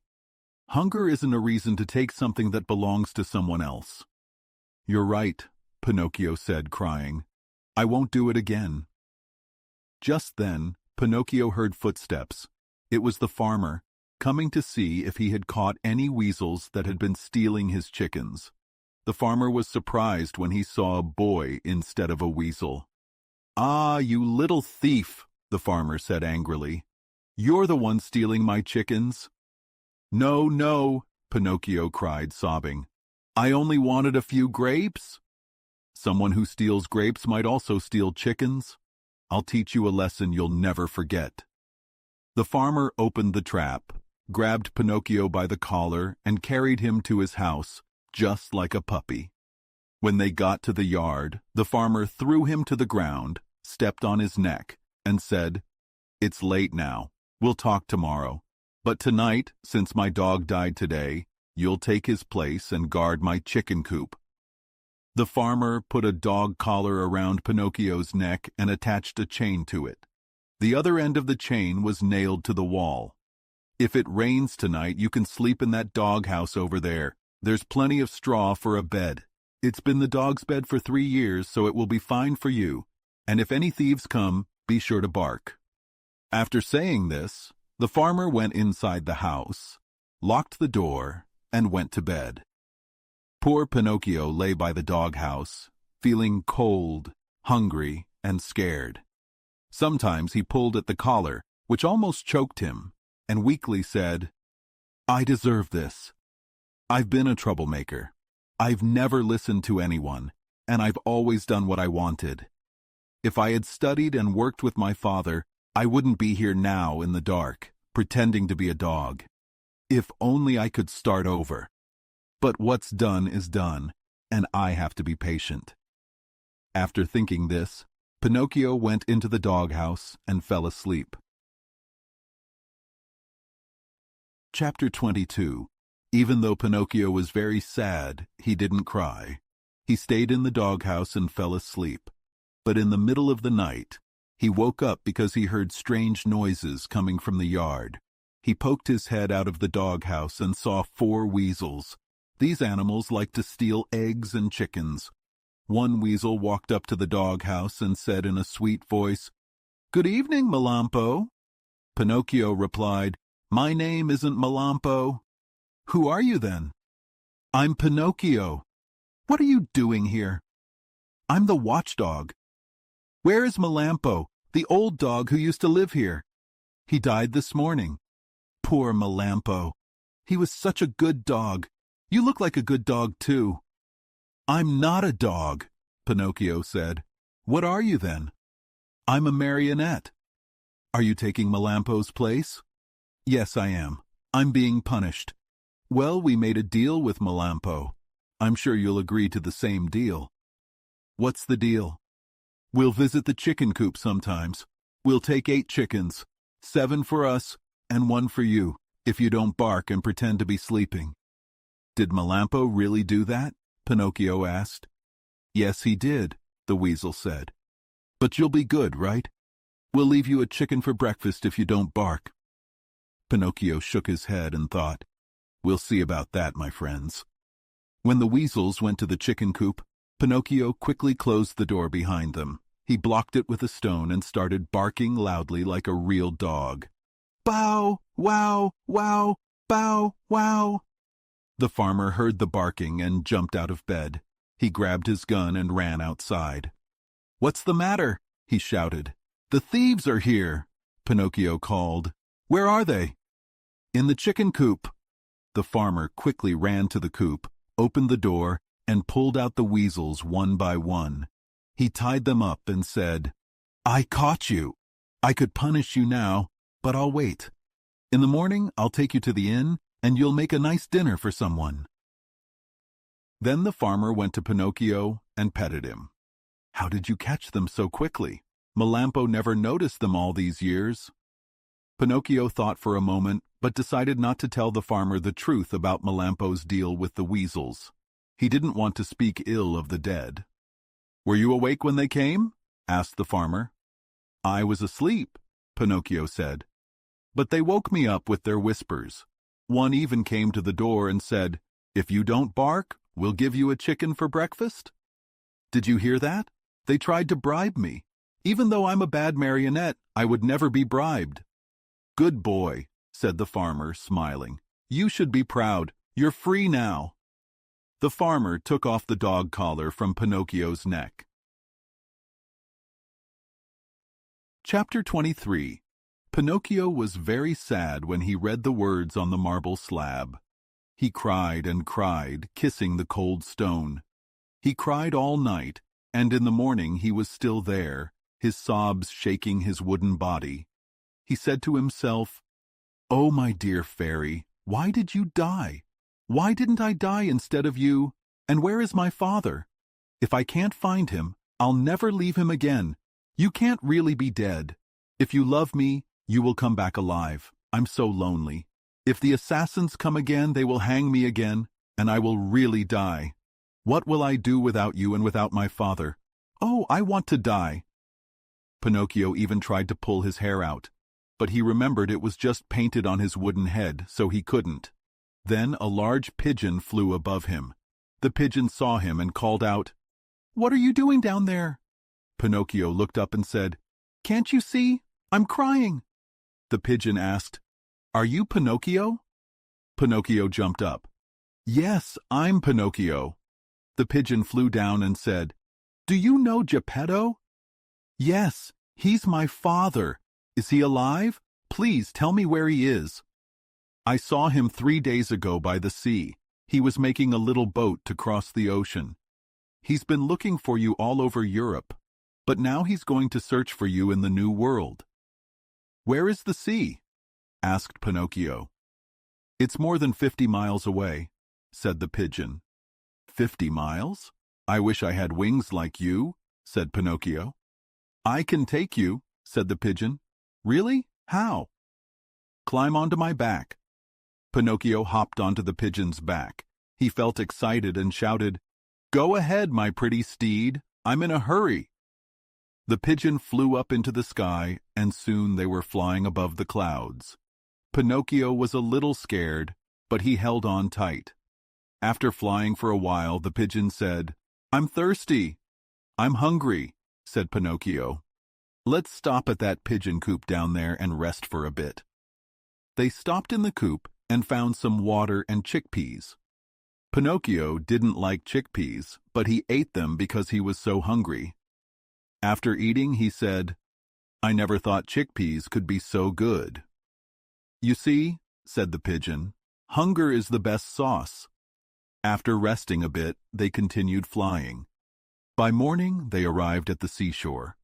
Pinocchio jumped off the pigeon's back. The pigeon flew away without expecting anything in return. On the shore, many people were crying and looking out at the sea. Pinocchio asked an old woman, "What happened?" "A poor father lost his only son and built a little boat to search for him across the ocean. The sea is very rough, and we are afraid he will drown." "Where is the boat?" asked Pinocchio. "Over there," the old woman pointed. "It's very small, like a little shadow." Pinocchio looked and shouted, "It's my father! It's my father!" The little boat was tossed by the waves. Pinocchio stood on a rock and waved his hat, his hands, even his nose. It seemed like his father saw him because he waved back. He seemed to be telling everyone that he would return if he could, but the waves were too strong. Then a huge wave came, and the boat disappeared. They waited, but it didn't come back. "Poor man," the people said, and they said a prayer as they turned to leave. Suddenly, Pinocchio jumped into the sea. He cried out, I'll save him! I'll save my father! Pinocchio swam like a fish in the rough water. Sometimes he disappeared and then came back up. Soon he was far from land. The people on the shore said, "Poor boy," and said another prayer as they walked away. Chapter 24. Pinocchio arrives at the island of the busy bees and finds the fairy again. Pinocchio swam all night, hoping to find his father and save him in time. It was a terrible night. It rained hard, there was hail, thunder, and lightning so bright that it made the night look like day. At dawn, Pinocchio saw a long stretch of sand not far from him. It was an island in the middle of the sea. Pinocchio tried hard to swim to the island, but the waves kept pushing him around. Finally, a big wave threw him onto the island. The wave was so strong that it almost broke his body. But he got up quickly and said, "I'm alive again." The sky started to clear, the sun came out, and the sea became calm. Pinocchio took off his wet clothes and put them on the sand to dry. He looked around the water to see if he could see a boat with a man in it. He searched, but all he saw was the sea and some small sails in the distance that looked like birds. "If only I knew the name of this island," he thought. "What kind of people live here? But there's no one to ask." Pinocchio felt lonely and sad. Just then he saw a big fish swimming nearby with its head out of the water. Not knowing what to call the fish, Pinocchio said, "Hello, Mr. Fish. Can I talk to you?" The fish, a polite dolphin, answered, "Sure, you can talk to me." "Can you tell me if there's anywhere on this island where I can eat without being eaten?" Pinocchio asked. "Yes, there is," said the dolphin. "There is a place not far from here." "How can I get there?" "Take the path to your left and follow your nose. You can't miss it. By the way, have you seen a little boat with my father in it?" "Who is your father?" asked the dolphin. "He is the best father in the world, and I am the worst son." "The storm last night must have sunk your boat," said the dolphin. "And your father?" "By now the terrible shark must have eaten him." "The terrible shark?" Pinocchio asked, shaking with fear. "How big is it?" "It's bigger than a 5-story building," said the dolphin. "Its mouth is so big that a whole train could fit in it." Pinocchio, terrified, quickly dressed and said, "Goodbye, Mr. Fish. Thank you for your help." Pinocchio ran as fast as he could, looking behind him every time he heard a noise, afraid the shark was coming after him. After walking for half an hour, he reached a small place called the Land of the Busy Bees. There were people everywhere, all working hard. No one was lazy or resting. "This isn't the place for me," said Pinocchio, tired. "I wasn't made for work." Pinocchio started to feel hungry because it had been 24 hours since he last ate. He had two choices, work or beg. He didn't want to beg because his father always told him that only sick or old people should beg. The poor people who needed help were those who couldn't work anymore because of age or sickness. Everyone else should work. If they didn't and went hungry, it was their own fault.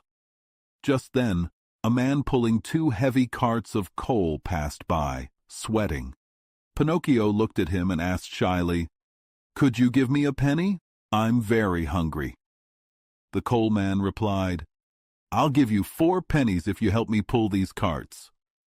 Pinocchio was shocked and said, "I'm not a donkey. I don't pull carts." "Good for you," said the coal man. "Then you can eat your pride, and I hope it fills you up." A few minutes later, a bricklayer walked by, carrying a bucket of plaster. "Excuse me, sir, could you spare a penny for a hungry boy?" Pinocchio asked. "Of course," said the bricklayer. "Come help me carry the plaster, and I'll give you 5 pennies. Pinocchio replied, "The plaster is too heavy, and the work is too hard for me."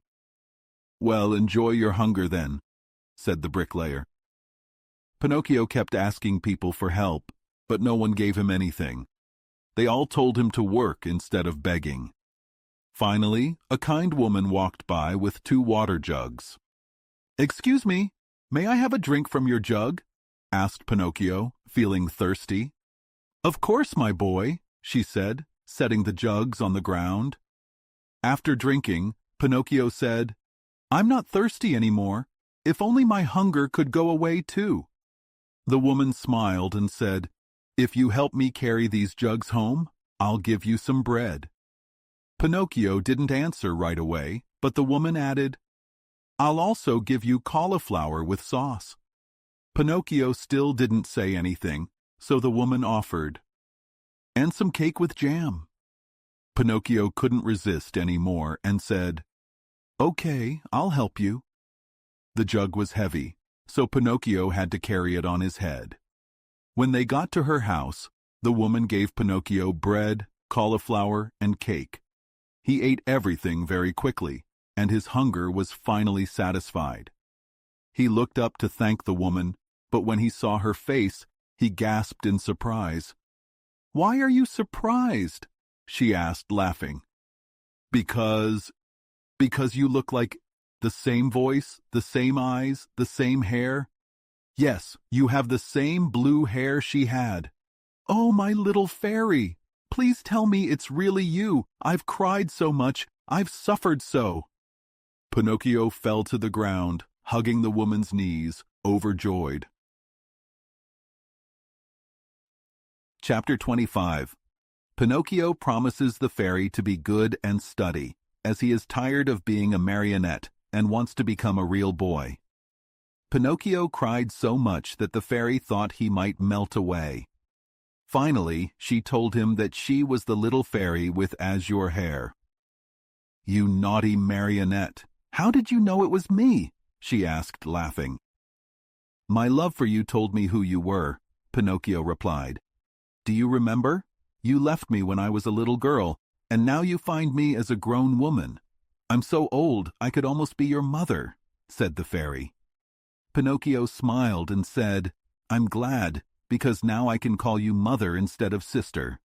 I've always wanted a mother, just like other boys. But how did you grow so quickly? That's a secret, the fairy said with a smile. Please tell me. I want to grow too. Look at me. I haven't grown taller than a small piece of cheese. But you can't grow, said the fairy. Why not? Asked Pinocchio. Because marionettes never grow. They are born marionettes, they live marionettes, and they die marionettes, the fairy explained. I'm so tired of being a marionette, Pinocchio cried. I want to grow into a man, just like everyone else. You will, if you deserve it, said the fairy. Really? What do I have to do to deserve it? Pinocchio asked. It's simple, said the fairy. Just try to be a good child. Don't you think I am? Pinocchio asked. No, good boys are obedient, but you, the fairy started. I never obey, Pinocchio admitted. Good boys love study and work, but you, the fairy continued. I'm lazy and I don't want to work, Pinocchio said. Good boys always tell the truth, said the fairy. I always lie, said Pinocchio. Good boys go to school willingly, the fairy added. I get sick if I go to school, said Pinocchio. But I'll change from now on. Do you promise? The fairy asked. I promise. I want to be a good boy and make my father proud. Where is my poor father now? I don't know, the fairy replied.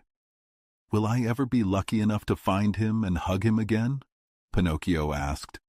I think so. I'm sure of it, said the fairy. Pinocchio was overjoyed. He grabbed the fairy's hands and kissed them so hard it looked like he might lose his head. Then he looked at her lovingly and asked, Tell me, little mother, you aren't dead, are you? It doesn't seem so, the fairy answered, smiling. Pinocchio sighed with relief. If you only knew how much I suffered and cried when I read, Here lies. I know, and for that I have forgiven you. Your sorrow showed me you have a kind heart. There's always hope for boys like you, even if they are mischievous at times. That's why I've come to find you. From now on, I'll be your little mother, said the fairy. Oh, how wonderful! Pinocchio cried, jumping with joy. You will always obey me and do as I say? Asked the fairy. Gladly, more than gladly, Pinocchio said. Tomorrow you'll start going to school every day, said the fairy. Pinocchio's face dropped a little. Then you will choose a job that you like, the fairy added. Pinocchio's face grew serious. What are you mumbling to yourself? Asked the fairy. Pinocchio whispered, I was just thinking that it's probably too late for me to go to school now. No, it's never too late to learn, the fairy said kindly. But I don't want a job, Pinocchio complained. Why? Asked the fairy. Because work is tiring, Pinocchio answered. My dear boy, said the fairy, people who talk like that end up either in prison or the hospital. Whether rich or poor, everyone must do something in this world. No one can be happy without work. Laziness is a dangerous illness, and it must be cured right away. If not, it will destroy you. These words touched Pinocchio's heart. He looked at the fairy and said seriously, I'll work, I'll study, I'll do everything you ask. The life of a marionette is tiring, and I want to become a real boy no matter how hard it is. You promise I can? Yes, I promise. Now it's up to you, said the fairy. Chapter 26. Pinocchio goes to the seashore with his friends to see the terrible shark. Early in the morning, Pinocchio set off for school. When the other boys saw a marionette walking into the classroom, they couldn't stop laughing. They laughed so hard they cried. They played tricks on him. One boy took off his hat, another pulled his coat, and a third tried to paint a mustache under his nose. One even tried to tie strings to his feet and hands to make him dance. Pinocchio stayed calm at first, but eventually he couldn't take it anymore. He turned to the boys and said threateningly, Be careful, boys. I didn't come here to be made fun of. I'll respect you, and I want you to respect me. The boys laughed even harder. One of them, more daring than the rest, reached out to pinch Pinocchio's nose, but Pinocchio was quicker. He stretched out his leg under the table and kicked the boy hard on the shin. Ouch! What hard feet! The boy cried, rubbing his shin. And what hard elbows! They're even harder than the feet! Shouted another boy, who had gotten a blow to the stomach from Pinocchio's elbow.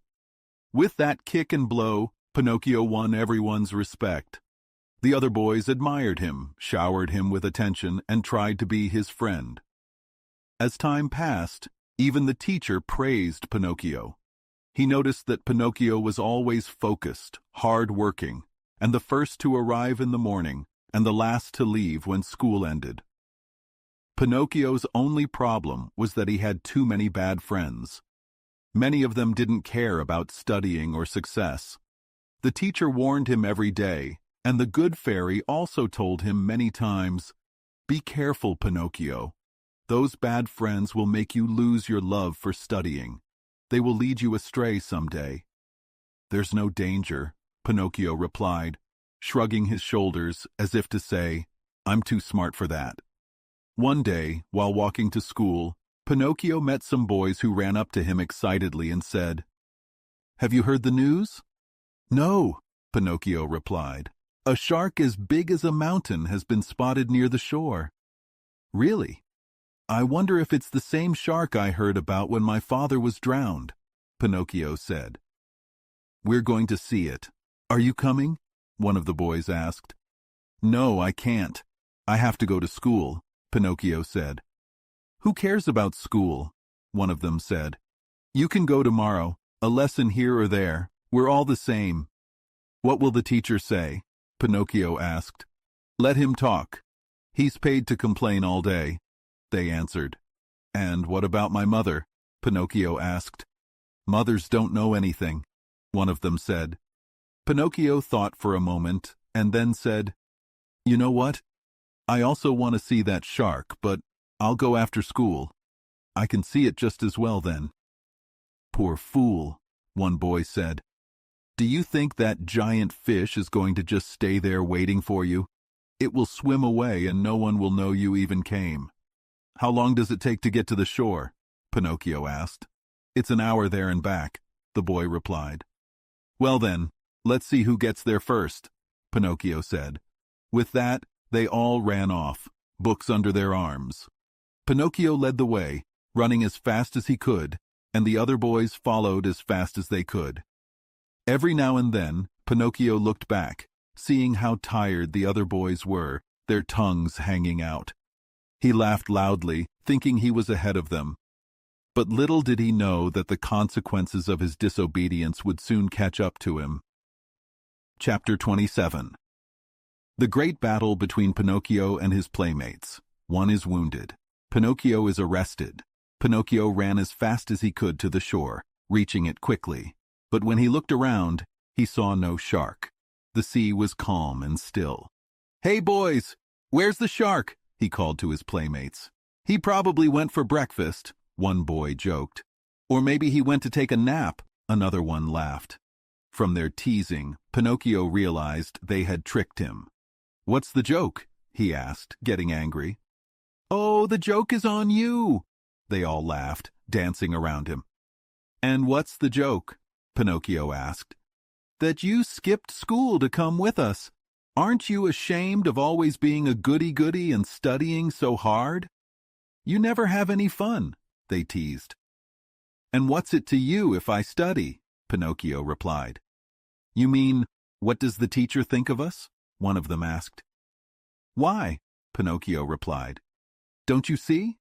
If you study and we don't, you'll be the smart one, and we'll look like fools. It's only fair to take care of ourselves." "What do you want me to do?" asked Pinocchio. "Hate school, books, and teachers, just like we do. They're your enemies, you know, and they want to make you miserable." "And if I keep studying, what will you do to me?" Pinocchio asked. "You'll pay for it," they threatened. Pinocchio laughed.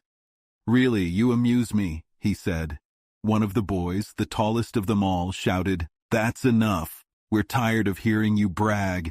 You might not be afraid of us, but remember, there are 7 of us, and only 1 of you." "Like the 7 deadly sins," Pinocchio joked. "Did you hear that? He called us sins," one of the boys shouted. "Apologize or look out," they demanded.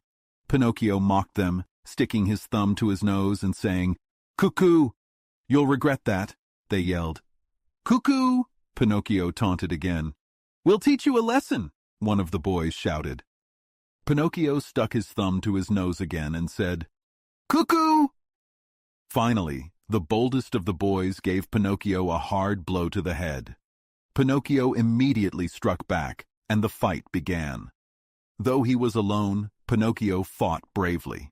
He used his wooden feet to kick and strike so quickly that the other boys kept their distance, wincing in pain whenever he landed a hit. Unable to fight close to him, the boys started throwing books at Pinocchio.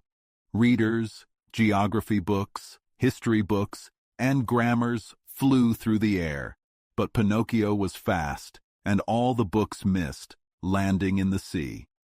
The fish, curious, swam up to nibble at the books, but after tasting a few pages, they spat them out with disgust, as if to say, "What a horrible taste! Our own food is much better." Meanwhile, the fight continued fiercely. A large crab, noticing the chaos, crawled out of the water and shouted in a voice like a trombone with a cold, "Stop fighting! These battles never end well. Trouble is sure to come." But Pinocchio just mocked the crab. "Keep quiet, ugly crab. Go to bed and sleep off that cold you've got." The boys, having thrown all their books, spotted Pinocchio's bag lying nearby. They grabbed it and began searching for new ammunition. One boy picked up an arithmetic book, which was Pinocchio's favorite. It was big and heavy and made of leather. Thinking it would make a good weapon, he threw it at Pinocchio's head.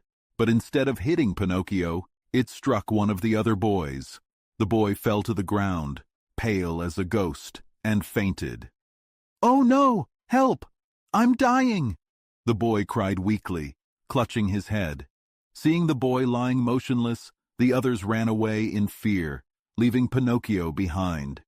Pinocchio, scared and feeling guilty, ran to the sea, He soaked a handkerchief in water and used it to try to help his friend, Eugene.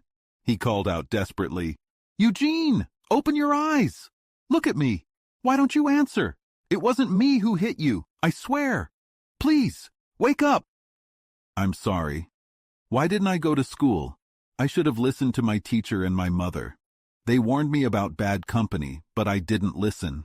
Now I'm in trouble. What will happen to me? How will I face my little mother? What will become of me?" Pinocchio continued crying and calling his friend's name when he suddenly heard heavy footsteps approaching. He looked up and saw 2 carabineers coming toward him. "What are you doing on the ground?" one of the officers asked. "I'm helping my schoolmate," Pinocchio replied. "He's fainted?" asked one of the carabineers, checking Eugene. "Yes," Pinocchio said. "He's been hurt." "With what?" the officer asked. "This book," Pinocchio said, picking up the arithmetic book. "Whose book is this?" the officer asked. "It's mine," said Pinocchio. "Enough," the carabineer said firmly. "Get up and come with us." Pinocchio tried to protest, but the officer interrupted. "No more words. Get up and come with us." Pinocchio, despite his fear, followed the officers. They called for a couple of fishermen passing by and asked them to take Eugene home and tend to his wounds. "Tomorrow, we'll come back for Pinocchio," they said. With that, the officers grabbed Pinocchio and ordered him to march quickly. Pinocchio, trembling, felt like he was in a nightmare. His legs shook, his mouth was dry, and he couldn't say a word. As they walked toward the village, Pinocchio felt terrible at the thought of passing by the fairy's house. What would she think seeing him in the custody of 2 officers? As they reached the village, a gust of wind blew off Pinocchio's cap and sent it flying down the street. "Can I go get my cap?" Pinocchio asked the carabineers. "Quickly, but hurry," they allowed. Pinocchio ran to get his cap, but instead of putting it on his head, he shoved it between his teeth and dashed toward the sea. He ran like a bullet. The officers sent a large dog after him, a champion racing dog. Pinocchio and the dog raced through the street, kicking up so much dust that the crowd couldn't see who was winning.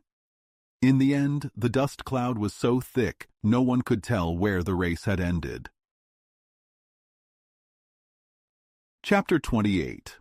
Pinocchio runs the danger of being fried in a pan like a fish.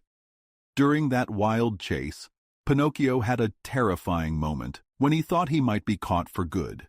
The mastiff, named Alidoro, was running so fast that he was almost right behind him. Pinocchio could hear the dog's heavy breathing, and sometimes he even felt the hot air from Alidoro's mouth. Luckily, Pinocchio was very close to the shore, just a few steps away from the beach. As soon as his feet hit the sand, he jumped into the water. Alidoro tried to stop, but since he was running too fast, he ended up falling into the sea as well. Surprisingly, the dog couldn't swim. He splashed around desperately, his head poking above the water as he barked, "I'm drowning! I'm drowning!" Pinocchio, now safely away, couldn't help but shout, "Drown? Well, that's your problem." "Please, Pinocchio, help me! Save me from dying!" Alidoro cried out. Moved by the dog's suffering, Pinocchio's kind heart couldn't ignore him. He turned back and called out, "If I save you, will you promise never to chase me again?" I promise, please hurry. If you wait any longer, I'll be gone." Pinocchio hesitated for a moment, remembering his father's words that a good deed is never wasted. He swam back and grabbed Alidoro's tail, pulling him to safety. The dog, exhausted and bloated from swallowing so much salt water, couldn't stand. But Pinocchio didn't trust him completely. He quickly swam back out into the sea and called, "Goodbye, Alidoro. Good luck, and don't forget me." "Goodbye, little Pinocchio," Alidoro called. "Thank you for saving my life. You did me a good turn, and good turns always come back. If I can, I'll repay you someday." Pinocchio swam close to shore, thinking he was safe. He spotted a cave ahead with smoke rising from it. There must be a fire in there, Pinocchio thought.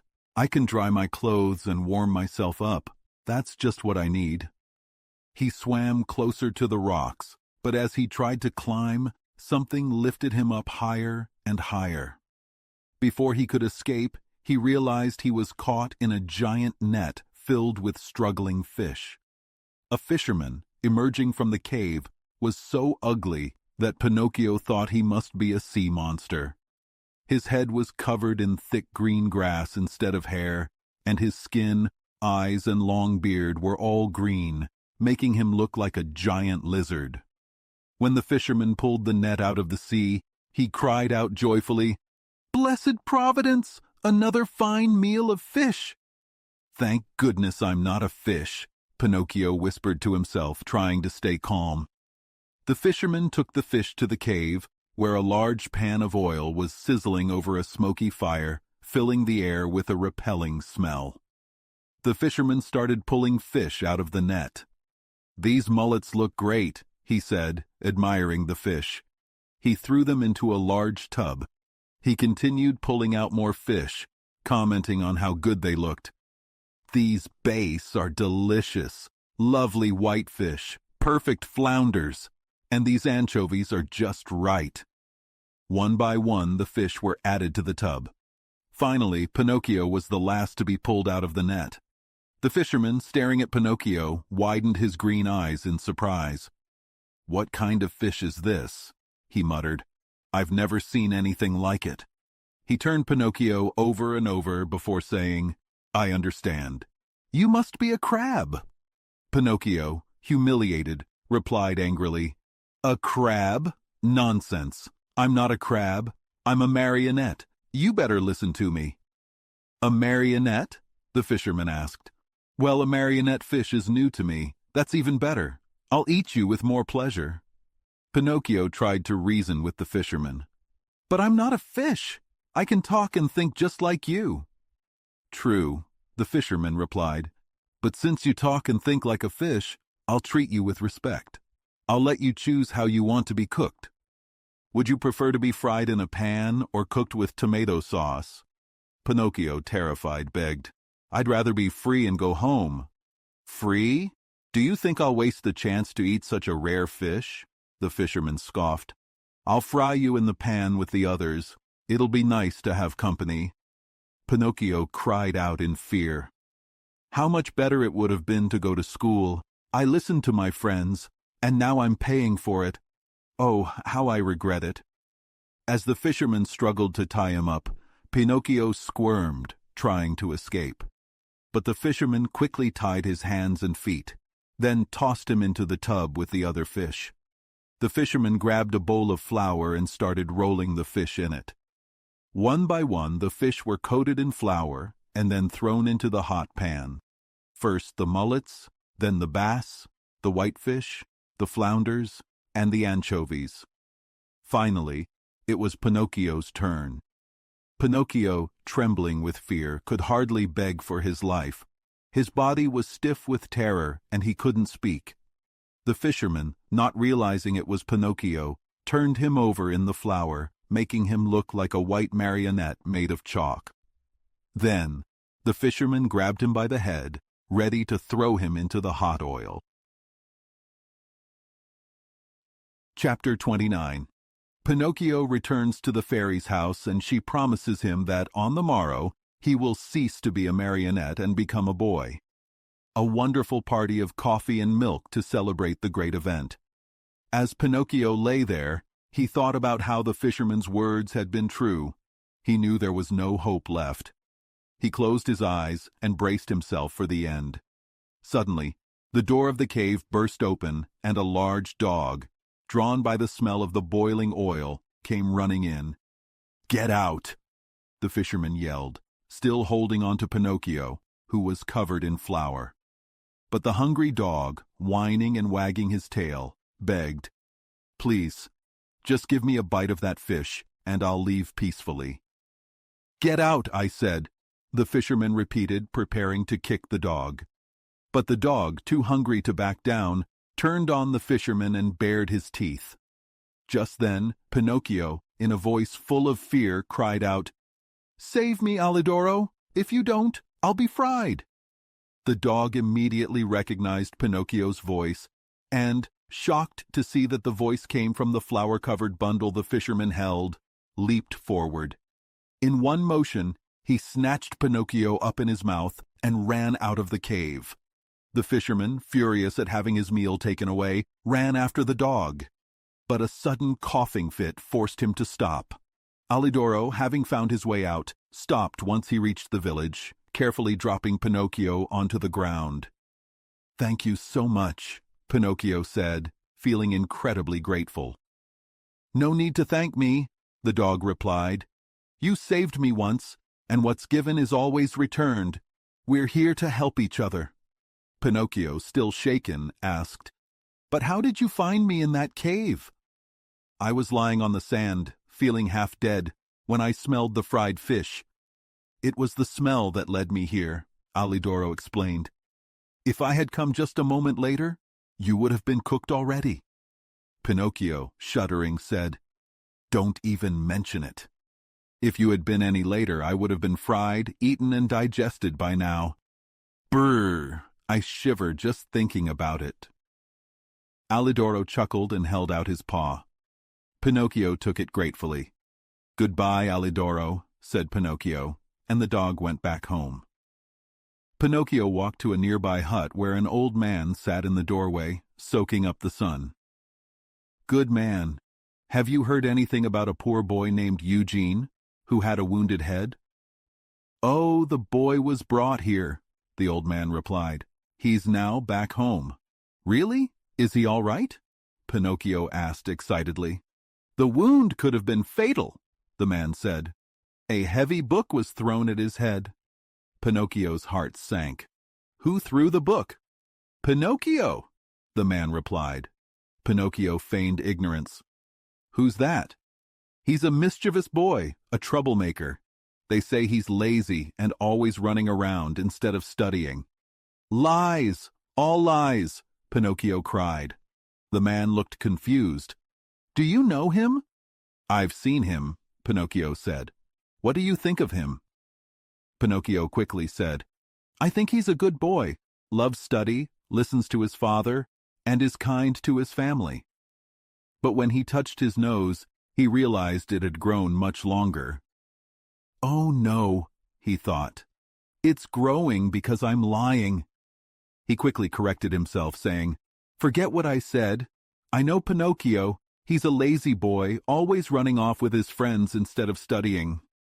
The moment he spoke the truth, his nose returned to normal. The old man asked, "Why do you look so pale?" Pinocchio hesitated.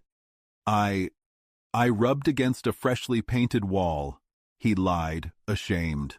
"What happened to your clothes?" "They were stolen by thieves. Can you spare a little outfit for me to wear?" The old man handed him a bag of hops. Pinocchio, not waiting for more, cut holes in the bag and slipped it on like a shirt, then started toward the village. He was filled with dread, thinking of how he would face the fairy. "What will she say when she sees me?" he wondered. "I don't deserve her forgiveness. I'm always making promises I don't keep." The rain was pouring when he arrived at the fairy's house. It was dark, and he hesitated before knocking on the door. He tried several times, each time running away in fear. Finally, on the fourth try, he knocked softly. He waited, then waited some more. After what felt like forever, a window opened on the top floor, and a snail with a glowing light on her head looked out. "Who knocks at this hour?" she called. "Is the fairy home?" Pinocchio asked. "She's asleep and doesn't want to be disturbed." "Who are you?" "It's me, Pinocchio." "Pinocchio?" the snail asked. "Wait for me. I'll come down." Pinocchio shivered in the cold, begging the snail to hurry. But the snail, being a snail, took her time. An hour passed, then another. Pinocchio knocked again, louder this time, complaining about the wait.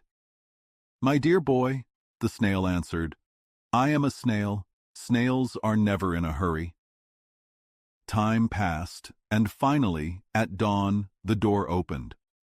The snail had made her slow journey from the top floor to the street. "What happened with your foot in the door?" she asked, laughing. Pinocchio explained, "It was a misfortune. Could you help me?" The snail, amused, replied, "We need a carpenter here, not me." Pinocchio asked her to fetch the fairy, but the snail reminded him that the fairy was asleep. "Well, at least bring me something to eat. I'm starving," Pinocchio begged. "Of course," the snail replied. 3.5 hours later, the snail returned with a tray of food. Pinocchio's stomach rumbled as he saw the bread, chicken, and fruit, but his joy quickly turned to disgust when he realized it was all made of chalk, cardboard, and alabaster. Frustrated and exhausted, Pinocchio fainted. When he woke up, he found himself lying on a sofa, and the fairy was sitting beside him. "This time, I forgive you," the fairy said kindly, "but be careful not to get into trouble again." Pinocchio promised to be good and study. He kept his word, and at the end of the year, he passed all his exams with top marks. The fairy, proud of him, said happily, "Tomorrow your wish will come true." "What wish?" Pinocchio asked. "Tomorrow you will no longer be a marionette. You will become a real boy." Pinocchio was overjoyed. To celebrate, he invited all his friends and schoolmates to a big party. The fairy promised to prepare 200 cups of coffee and milk and 400 slices of buttered toast. The day was meant to be full of happiness, but of course, in a marionette's life, there's always a but that can spoil everything. Chapter 30. Pinocchio, instead of becoming a boy, runs away to the land of toys with his friend Lampwick. Pinocchio, still in shock from the fairy's words, asked if he could go and give out invitations to the party. "Of course you can invite your friends," the fairy agreed. "But remember, you must return before dark. Do you understand?" "I'll be back in 1 hour, I promise," Pinocchio assured her. "Be careful, Pinocchio. Boys make promises easily, but they forget them just as quickly. I'm not like that. When I give my word, I keep it," Pinocchio replied. "We shall see," the fairy said. "If you disobey, you will be the one to suffer, not anyone else." "Why?" Pinocchio asked. "Because boys who don't listen to their elders always come to grief," she explained. "I've certainly had my share of troubles," said Pinocchio, "but from now on, I'll obey." "Let's see if you keep that promise," the fairy replied. Pinocchio left the house, singing and dancing, excited to invite his friends. In little over an hour, he had invited all of them. Some accepted right away, while others needed some coaxing. But when they heard the toast would be buttered on both sides, they all happily agreed to come. Among his friends, there was one whom Pinocchio loved most of all. His name was Romeo, but everyone called him Lampwick because he was long and thin, with a gloomy look on his face. Lampwick was the laziest and naughtiest boy in school, but Pinocchio adored him. Pinocchio went straight to Lampwick's house to invite him to the party, but Lampwick wasn't home. He went again, and then a third time, but still no sign of his friend. Where could he be? Pinocchio searched everywhere, and finally, he found Lampwick hiding behind a farmer's wagon. "What are you doing here?" Pinocchio asked. "I'm waiting for midnight to strike," Lampwick replied. "Waiting for midnight? Where are you going?" "Far, far away," Lampwick said with a grin. "I've been looking for you all day." "What's going on?" Pinocchio asked. "Haven't you heard the news?" Lampwick asked, raising an eyebrow. "Tomorrow I'm going to stop being a marionette and become a real boy just like you." "Good luck with that," Pinocchio said. "Are you coming to my party tomorrow?" Pinocchio asked eagerly. "I'm leaving tonight," Lampwick replied. "Leaving? But where are you going?" "I'm going to the land of toys," Lampwick said, eyes wide with excitement. Pinocchio was puzzled. "What's the land of toys?" "It's the best place in the world," Lampwick said. No school, no teachers, no books. Every day is like a Saturday, except for Sundays. It's vacation all year round, from January 1st to December 31st. Why don't you come too? Pinocchio hesitated. I'm not sure. I promised the fairy I'd behave, and I want to keep my word. Lampwick grinned. You're making a mistake, Pinocchio. Trust me, if you don't come, you'll regret it. There's no place better for you and me. What could be better than endless play and fun? Forget school, forget study. Pinocchio was tempted. What do you do in this land of toys? Play all day, every day. When it's night, we sleep, and then the next day, the fun starts again. What do you think of that? Pinocchio nodded thoughtfully, his mind torn. It sounds great, but... Do you want to come or not? Lampwick pressed. Yes or no? No, I promised the fairy, Pinocchio said firmly. I have to go back home before nightfall. Wait 2 more minutes, Lampwick pleaded. Just 2 minutes. No, I can't. The fairy will scold me. Let her scold you. After a while, she'll get tired of it, Lampwick teased. Pinocchio took a deep breath. I must go, I promised her, and I will keep my promise. Lampwick laughed. Good luck with that. You're missing out on the best place in the world. Pinocchio turned to leave, but then stopped. Is it true that there are no schools in the land of toys? Not even the shadow of one, Lampwick confirmed. No teachers either? Not a single one, Lampwick said with a smile. Pinocchio's mouth watered at the thought of no school, no studying. What a wonderful place, he said, almost hypnotized. You should come with me, Lampwick urged. Pinocchio struggled with his decision. I promised the fairy, but I can't stop thinking about that land. It sounds too good. Lampwick laughed. You're missing out. The wagon will be here soon. You should come. Pinocchio hesitated. Well, how soon are you leaving? Very soon. The wagon comes at midnight. Pinocchio stood there, torn between his promise and the temptation of the land of toys. Finally, in a sudden rush of excitement, he said, I'll stay here for a little while longer, but I'll see you off soon. Lampwick smiled. Don't take too long. The wagon will be leaving soon, and you'll miss it. As the night grew darker, a small light flickered in the distance. The sound of a soft bell or a buzzing mosquito filled the air. There it is! Lampwick cried, jumping up. Pinocchio turned to him. What's that? The wagon! It's coming! Lampwick said eagerly.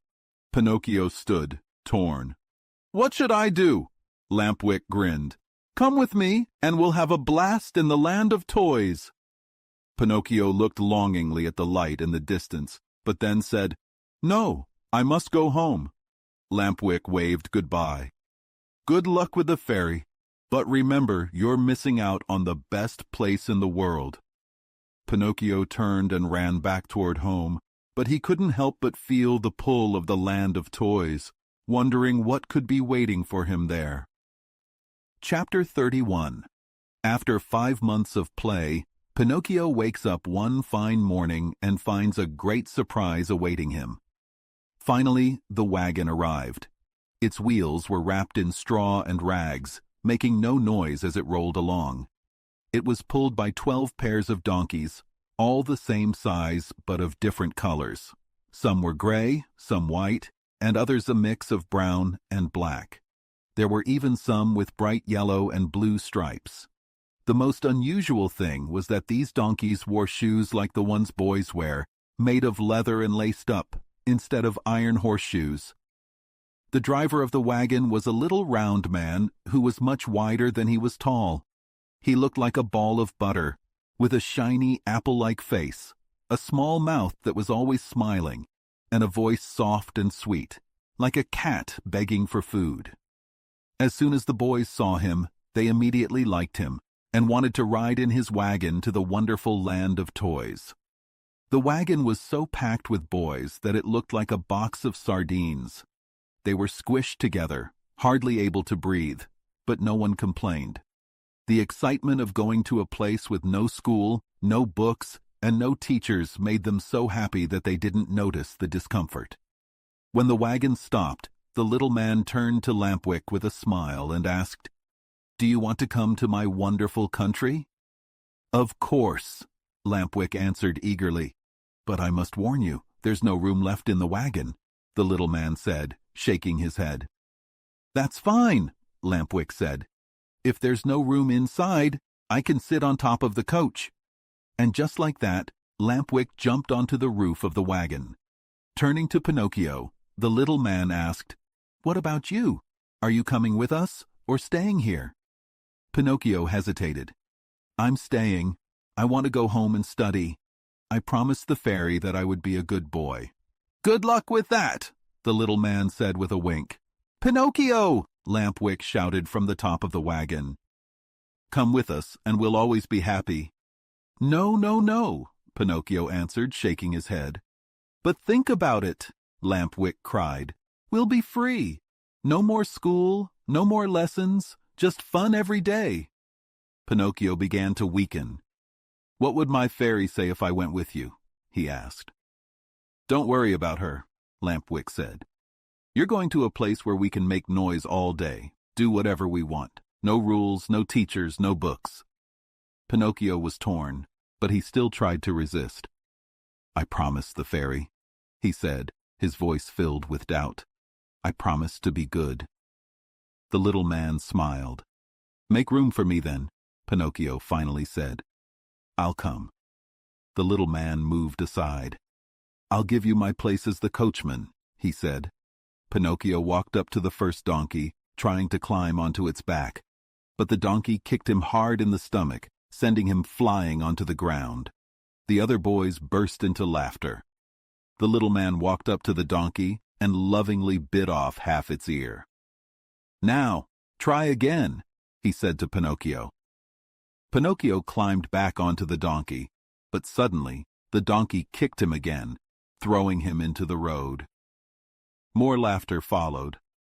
The little man bit off the other half of the donkey's ear and smiled at Pinocchio. "Now try again. He's calm now."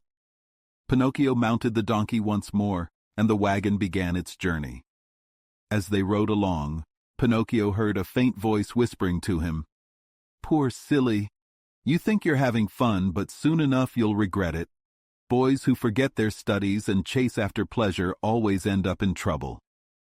Pinocchio looked around, but saw no one. The wagon continued on its way. The boys slept peacefully, and the little man hummed quietly to himself. After a while, Pinocchio heard the voice again. "Remember, little fool, boys who stop studying and chase after fun instead of education always regret it later.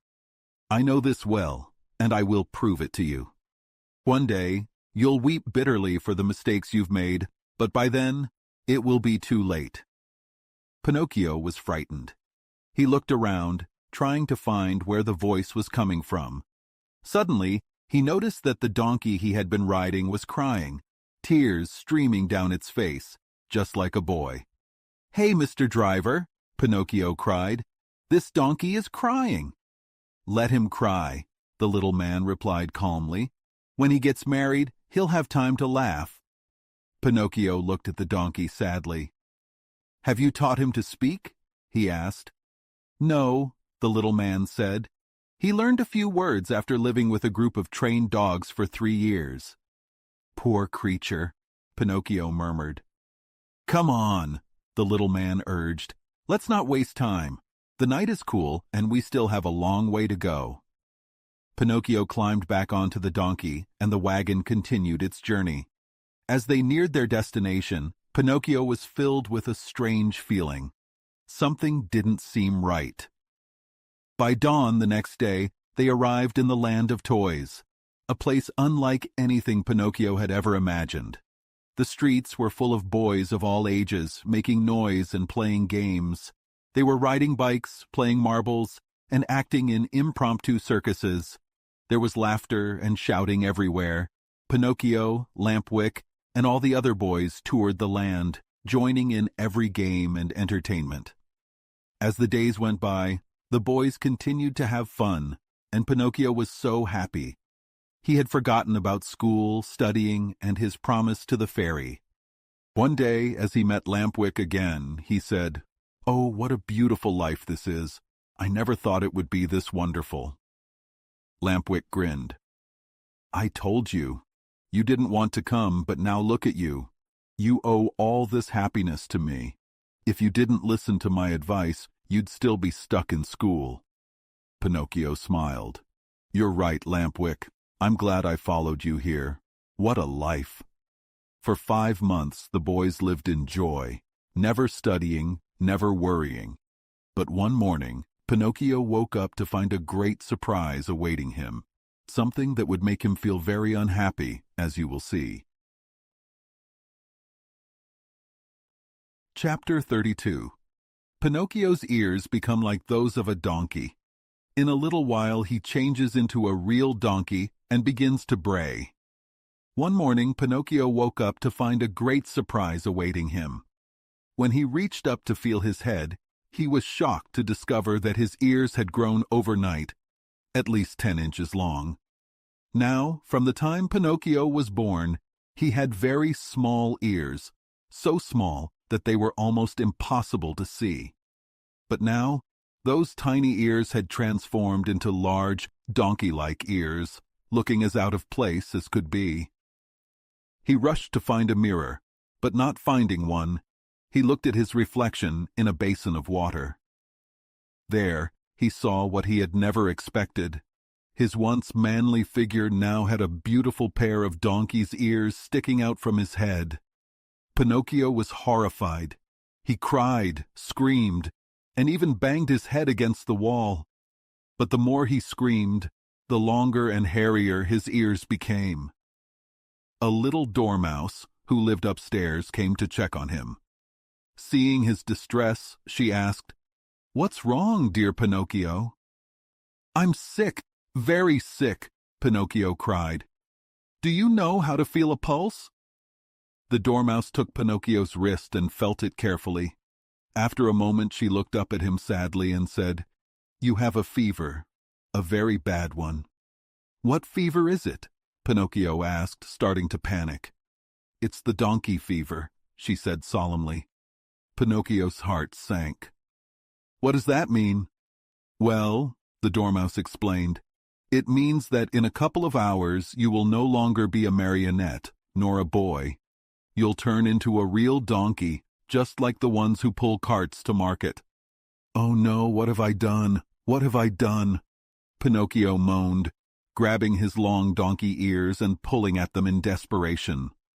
The dormouse sighed. "Don't cry. There's nothing you can do now. The curse is on you because you turned away from studying, from books, and from all things good to chase after play and laziness. All boys who do that eventually turn into donkeys." Pinocchio, sobbing, said, "But the fault isn't mine. It's Lampwick's. He led me astray." "Who is this Lampwick?" the dormouse asked. "He's a classmate of mine.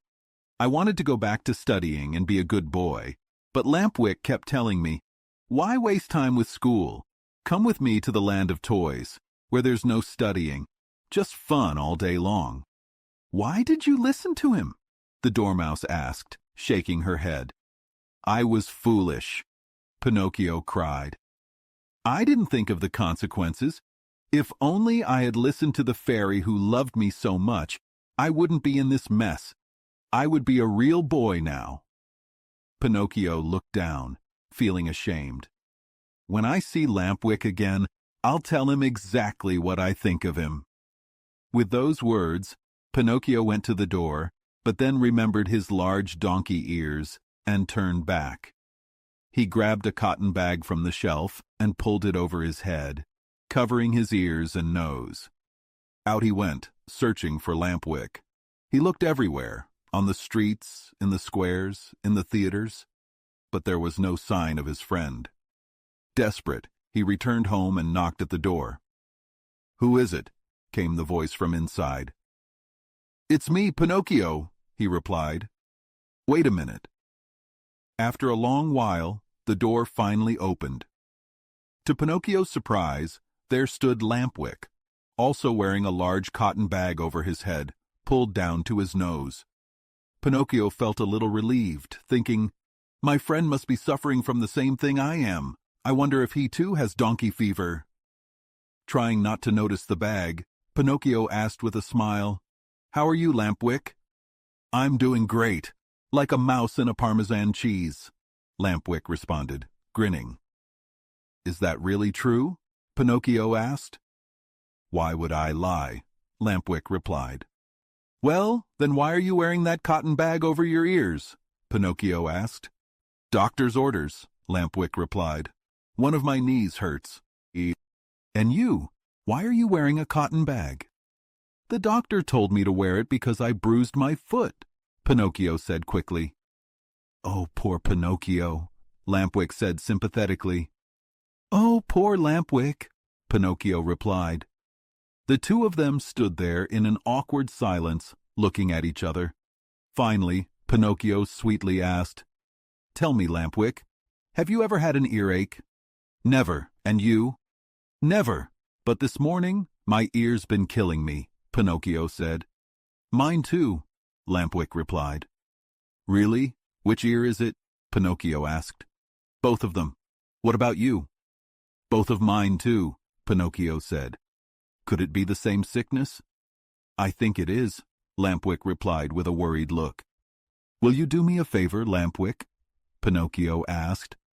"Of course. Anything. Let me see your ears." Lampwick hesitated. "Okay, but first you show me yours."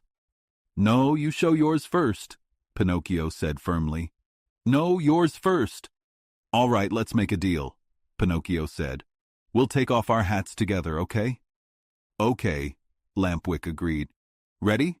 1, 2, 3. At the count of 3, the two of them pulled off their hats and threw them into the air. And that's when the terrible truth was revealed.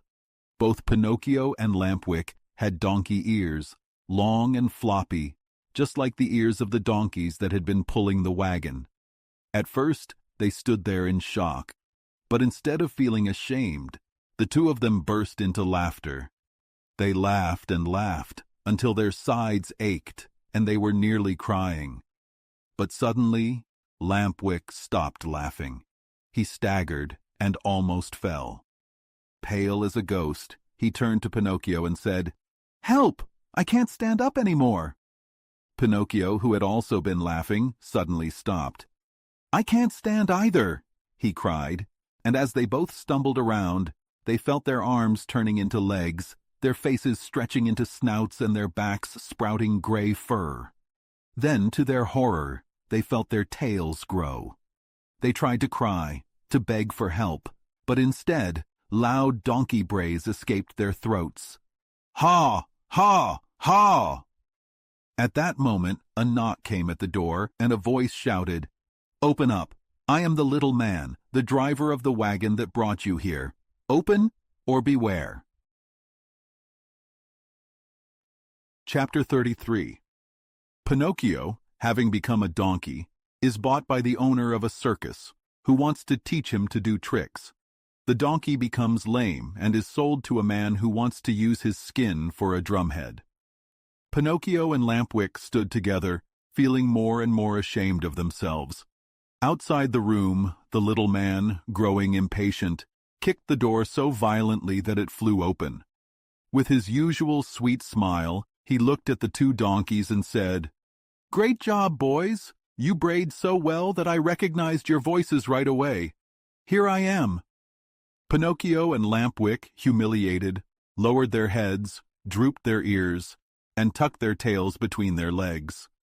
The little man petted them, smoothing their fur and using a currycomb to make them shine like polished glass. Satisfied with their appearance, he bridled them and took them to the marketplace to sell them.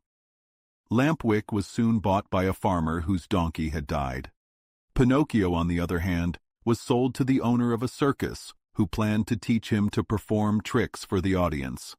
You see, the little man's job was not a good one. He was a cunning man who sought out lazy boys, those who hated school and preferred play to work. He took them to the land of toys, where they could enjoy themselves all day long. But when they turned into donkeys, he sold them at the market, making a fortune. Pinocchio had a rough start in his new life. When he arrived at the circus, his new master filled his feeding trough with straw. Pinocchio tasted it, but spat it out. "Don't like the straw, huh?" his master said angrily. "Wait, I'll teach you to eat it." He whipped Pinocchio across the legs. Pinocchio screamed in pain and brayed loudly. "Ha! Ha! Ha! I can't digest straw." "Then eat the hay," his master ordered.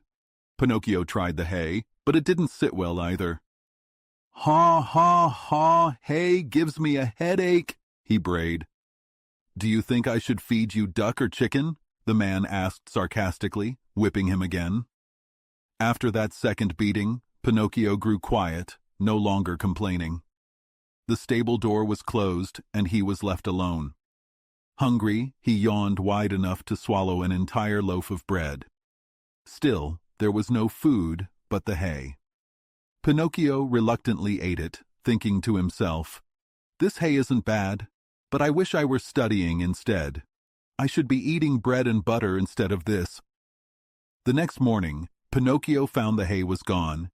He chewed on the straw, disappointed at how unappetizing it was. He repeated to himself, "Patience, if only my misfortune could teach disobedient boys a lesson." His master came in and shouted, "Patience, indeed. You don't think I brought you here just to feed you, do you? No, you are going to earn me some money. I'm going to teach you to jump, bow, dance, and even stand on your head." Pinocchio didn't have much choice but to obey. It took him 3 long months of practice and many more lashings before he was able to perform the tricks perfectly. The day came when the circus announced a grand performance. The theater was packed with people, excited to see the famous donkey.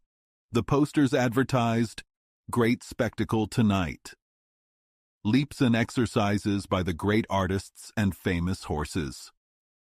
First public appearance of the famous donkey, Pinocchio, the star of the dance." When the performance started, the circus manager introduced Pinocchio to the audience, praising him as the greatest donkey ever trained. Pinocchio was dressed in a beautiful bridle, decorated with camellias and colorful ribbons, making him look like a fine animal. He was presented as the star of the show, even though he felt humiliated inside. The manager directed Pinocchio through various tricks, walking, trotting, galloping, and even leaping. But at one point, when he was supposed to jump through a hoop, his hind legs caught in the ring and he fell. The audience cheered and clapped, thinking it was part of the performance. But after the fall, Pinocchio was lame. He could hardly move and had to be helped back to the stable. The next morning, the vet declared he would be lame for the rest of his life. "Well, what do I want with a lame donkey?" said the manager. "Take him to the market and sell him." Pinocchio was sold for 4 cents to a man who wanted to use his tough skin for a drumhead. The man took him to a cliff, tied a stone to his neck, and threw him into the sea to drown. Pinocchio sank to the bottom, facing his tragic fate, as the man waited to retrieve his skin and make a drum. This was a truly sad end for Pinocchio, who had once dreamed of becoming a real boy. Chapter 34. Pinocchio is thrown into the sea, eaten by fishes, and becomes a marionette once more. As he swims to land, he is swallowed by the terrible shark. Down into the sea, Pinocchio sank deeper and deeper. After 50 minutes of waiting, the man who had thrown him into the water began to think that his little donkey must surely be drowned by now. "Well, my poor little donkey must be gone by now," he muttered to himself. "Now I can get to work on my beautiful drum." The man tugged at the rope tied to Pinocchio's leg and pulled with all his strength. To his surprise, instead of pulling up a lifeless donkey, he saw a very much alive marionette squirming like an eel. The man stared at the marionette with his mouth open, stunned. He couldn't believe his eyes. You're not the donkey," he gasped. "I am the donkey," Pinocchio replied, laughing. "You?" the man asked, shocked.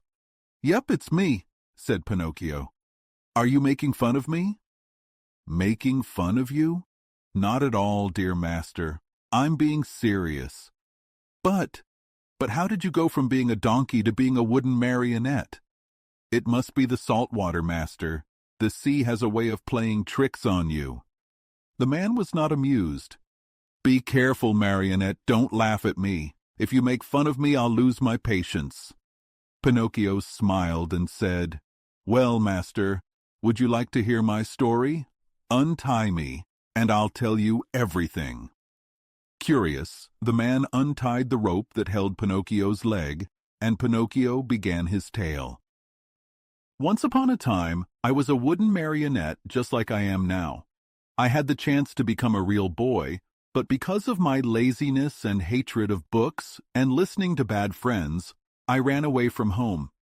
One day, I woke up to find myself changed into a donkey, long ears, a gray coat, and a tail. It was the most shameful day of my life. I was sold to a circus where they tried to make me dance. I fell and became lame, and that's when you bought me.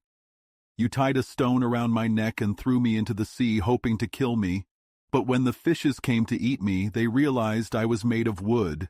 After nibbling my ears and my nose, they ran away in disgust." The man, now horrified, said, "I swear I'll never eat fish again." "Don't blame the fishes," Pinocchio replied. "They only thought I was a real donkey, but when they tasted my wooden body, they quickly gave up." Pinocchio continued, "After that, I swam away, and here I am. So now you see, I'm no longer a donkey. I'm a marionette once again."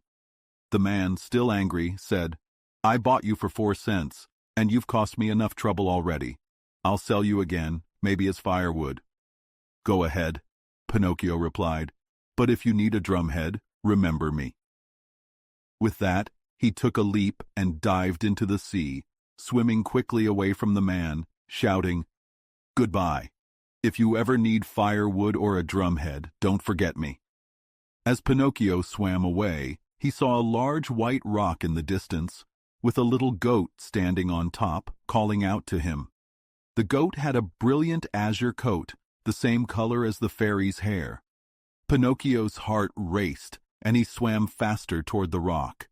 But just as he was halfway there, a massive sea creature appeared. It was the terrible shark, a monster so terrifying it had been nicknamed the Attila of the sea. Pinocchio, terrified, tried to swim away, but the shark's enormous mouth opened wide, and the sound of its teeth snapping was enough to freeze anyone's blood. "Hurry, Pinocchio!" the little goat called from the rock. "The monster is coming!" Pinocchio swam desperately, but the shark was gaining on him. "Faster, faster, or you'll be caught!" the goat cried. Pinocchio pushed himself harder and harder, but before he could reach the rock, the shark's mouth snapped shut around him. In one gulp, Pinocchio was swallowed whole. Inside the shark, it was dark, and Pinocchio couldn't see anything. For a moment, he thought he had fallen into an inkwell. As he tried to get his bearings, he realized that the cold wind he felt was coming from the shark's lungs, as the creature had asthma and breathed heavily. Pinocchio, frightened, cried out, "Help! Someone help me!"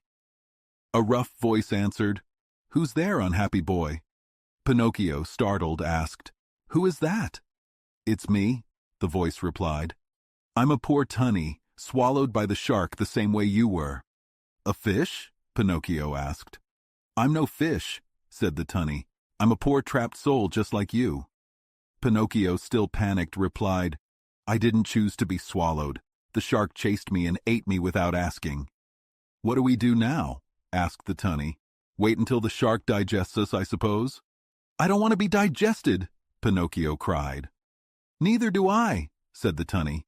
"But I suppose it's more dignified to die under the water than to end up in a frying pan." Ridiculous, Pinocchio scoffed.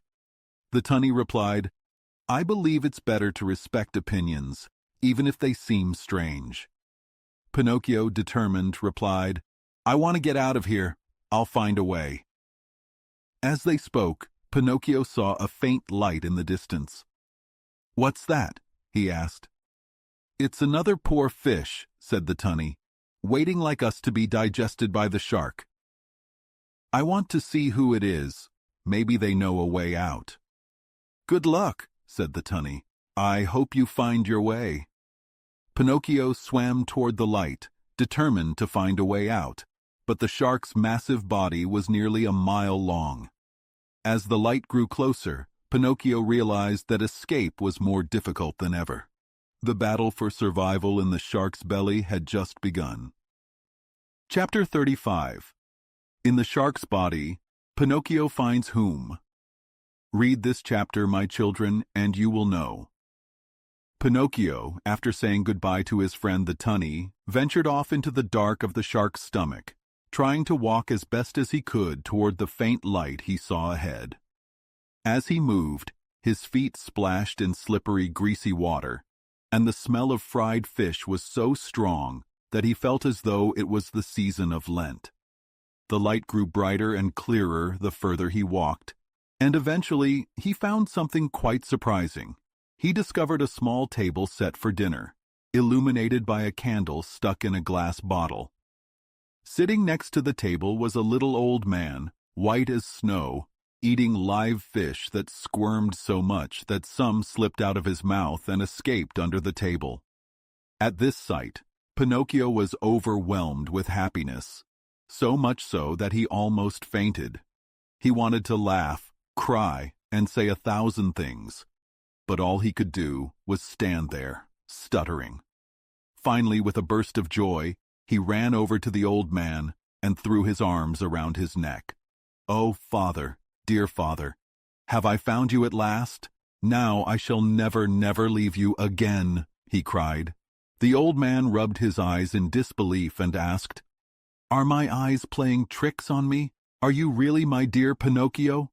Yes, yes, it's me. Look at me. You've forgiven me, haven't you? Oh, my dear father, how good you are. And to think that Pinocchio went on, recounting all his misfortunes. On the day you sold your coat to buy me my ABC book, I ran away to the marionette theater, was caught, and nearly burned. I met the fox and the cat, was robbed, and later met the assassins who hanged me. The fairy rescued me, but I lied, and my nose grew.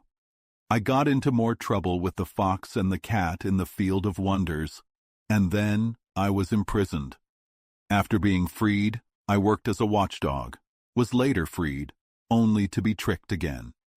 I ended up crying over the fairy's grave, but the pigeon told me you were building a boat to find me. And then I saw you drowning and waved from the shore. The old man interrupted. I knew you too, my Pinocchio, but I could not reach you.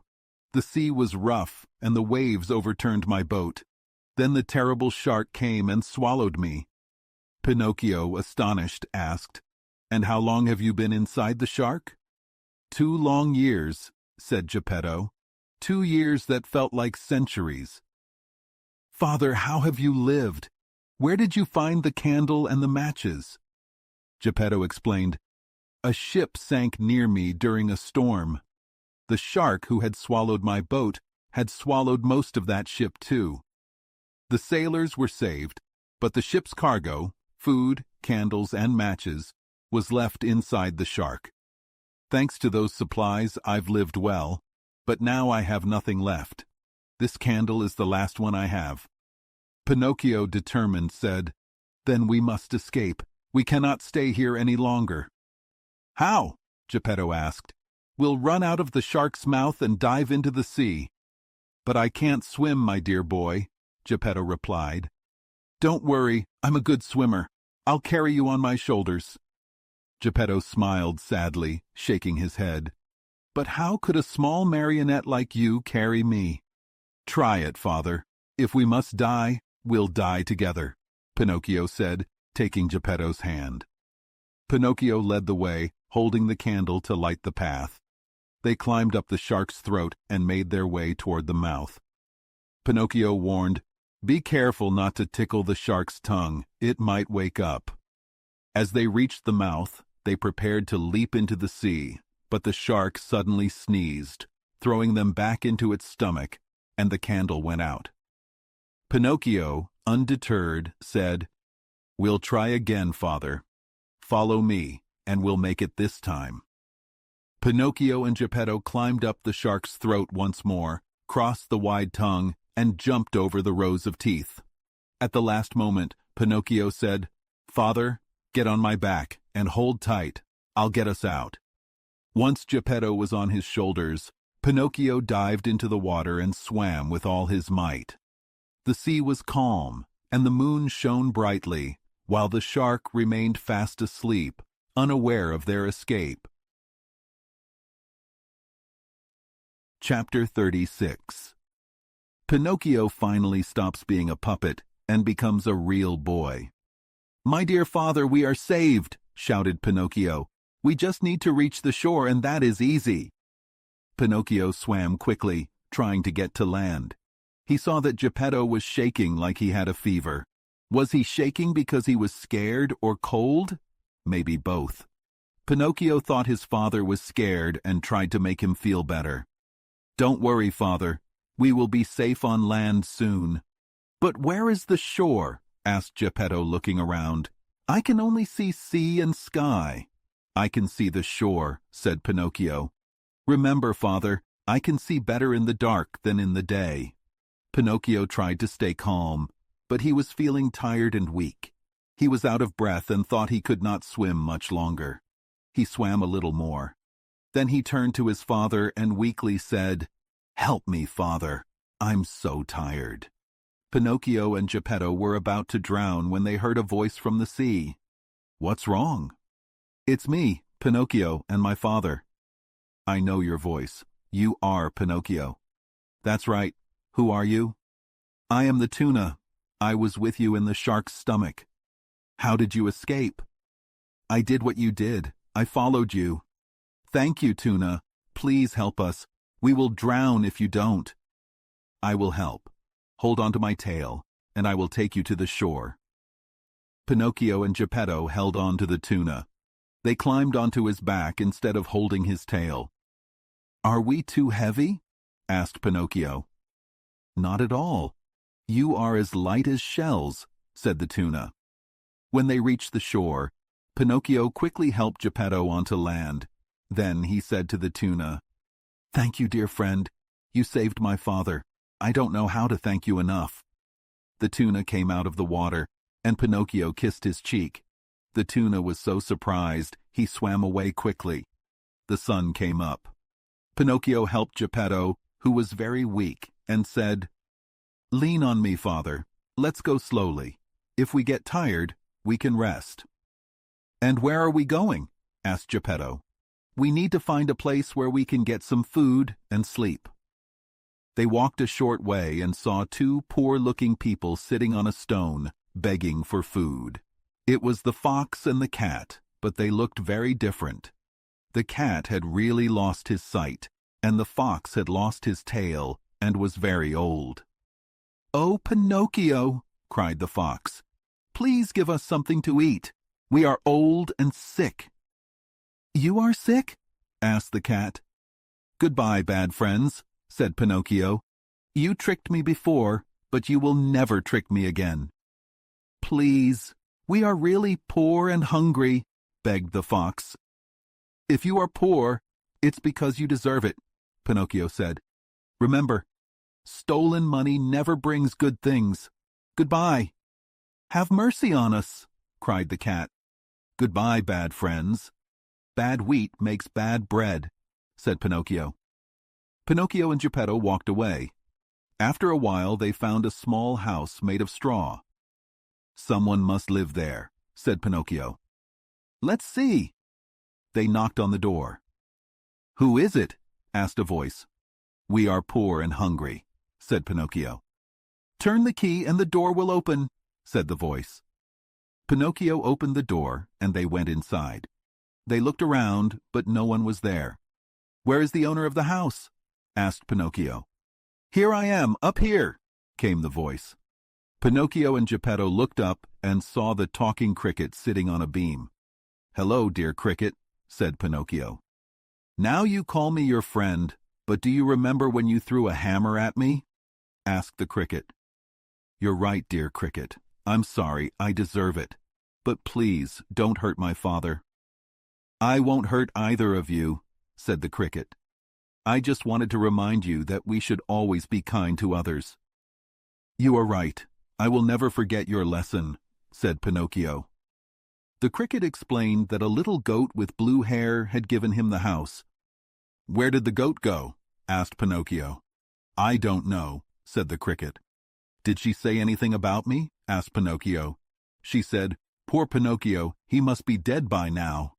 "That was my dear fairy," cried Pinocchio, crying. Pinocchio made a bed of straw for Geppetto, who was still very weak, and asked the cricket, "Where can I find some milk for my father?"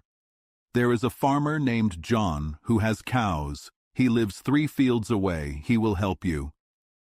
Pinocchio ran to the farm and asked for milk. The farmer said it would cost a penny. "I don't have a penny," said Pinocchio sadly. "Then you can help me first," said the farmer. "Draw 100 buckets of water from the well, and I will give you milk." Pinocchio worked very hard, pulling up the water, but after a long time, he was very tired. "Before, my donkey did this work," said the farmer, "but he is too sick now." Pinocchio asked to see the donkey. When he did, he saw that it was his old friend, Lampwick, who had died. Pinocchio was very sad. He remembered that Lampwick had been his friend. He took the milk and returned to Geppetto. Pinocchio worked hard every day for his father. He made baskets and sold them to buy food. He also built a rolling chair for Geppetto so he could go outside. Pinocchio studied hard every night. Soon he could read and write. One day, Pinocchio saved 50 pennies. He wanted to buy new clothes. He went to the market, but on the way he met a snail. The snail told him that the fairy was sick in a hospital and had no money. Pinocchio gave the snail all of his money to help the fairy. Pinocchio went home, but when his father asked about the new clothes, he said he couldn't find any. That night, instead of sleeping, Pinocchio worked hard, making baskets to earn more money for the fairy. The next morning, Pinocchio woke up and looked at himself. He was no longer a puppet, but a real boy. He ran to find Geppetto, who had also changed. They were both happy. Pinocchio said, "I'm so happy to be a real boy. Thank you, Father."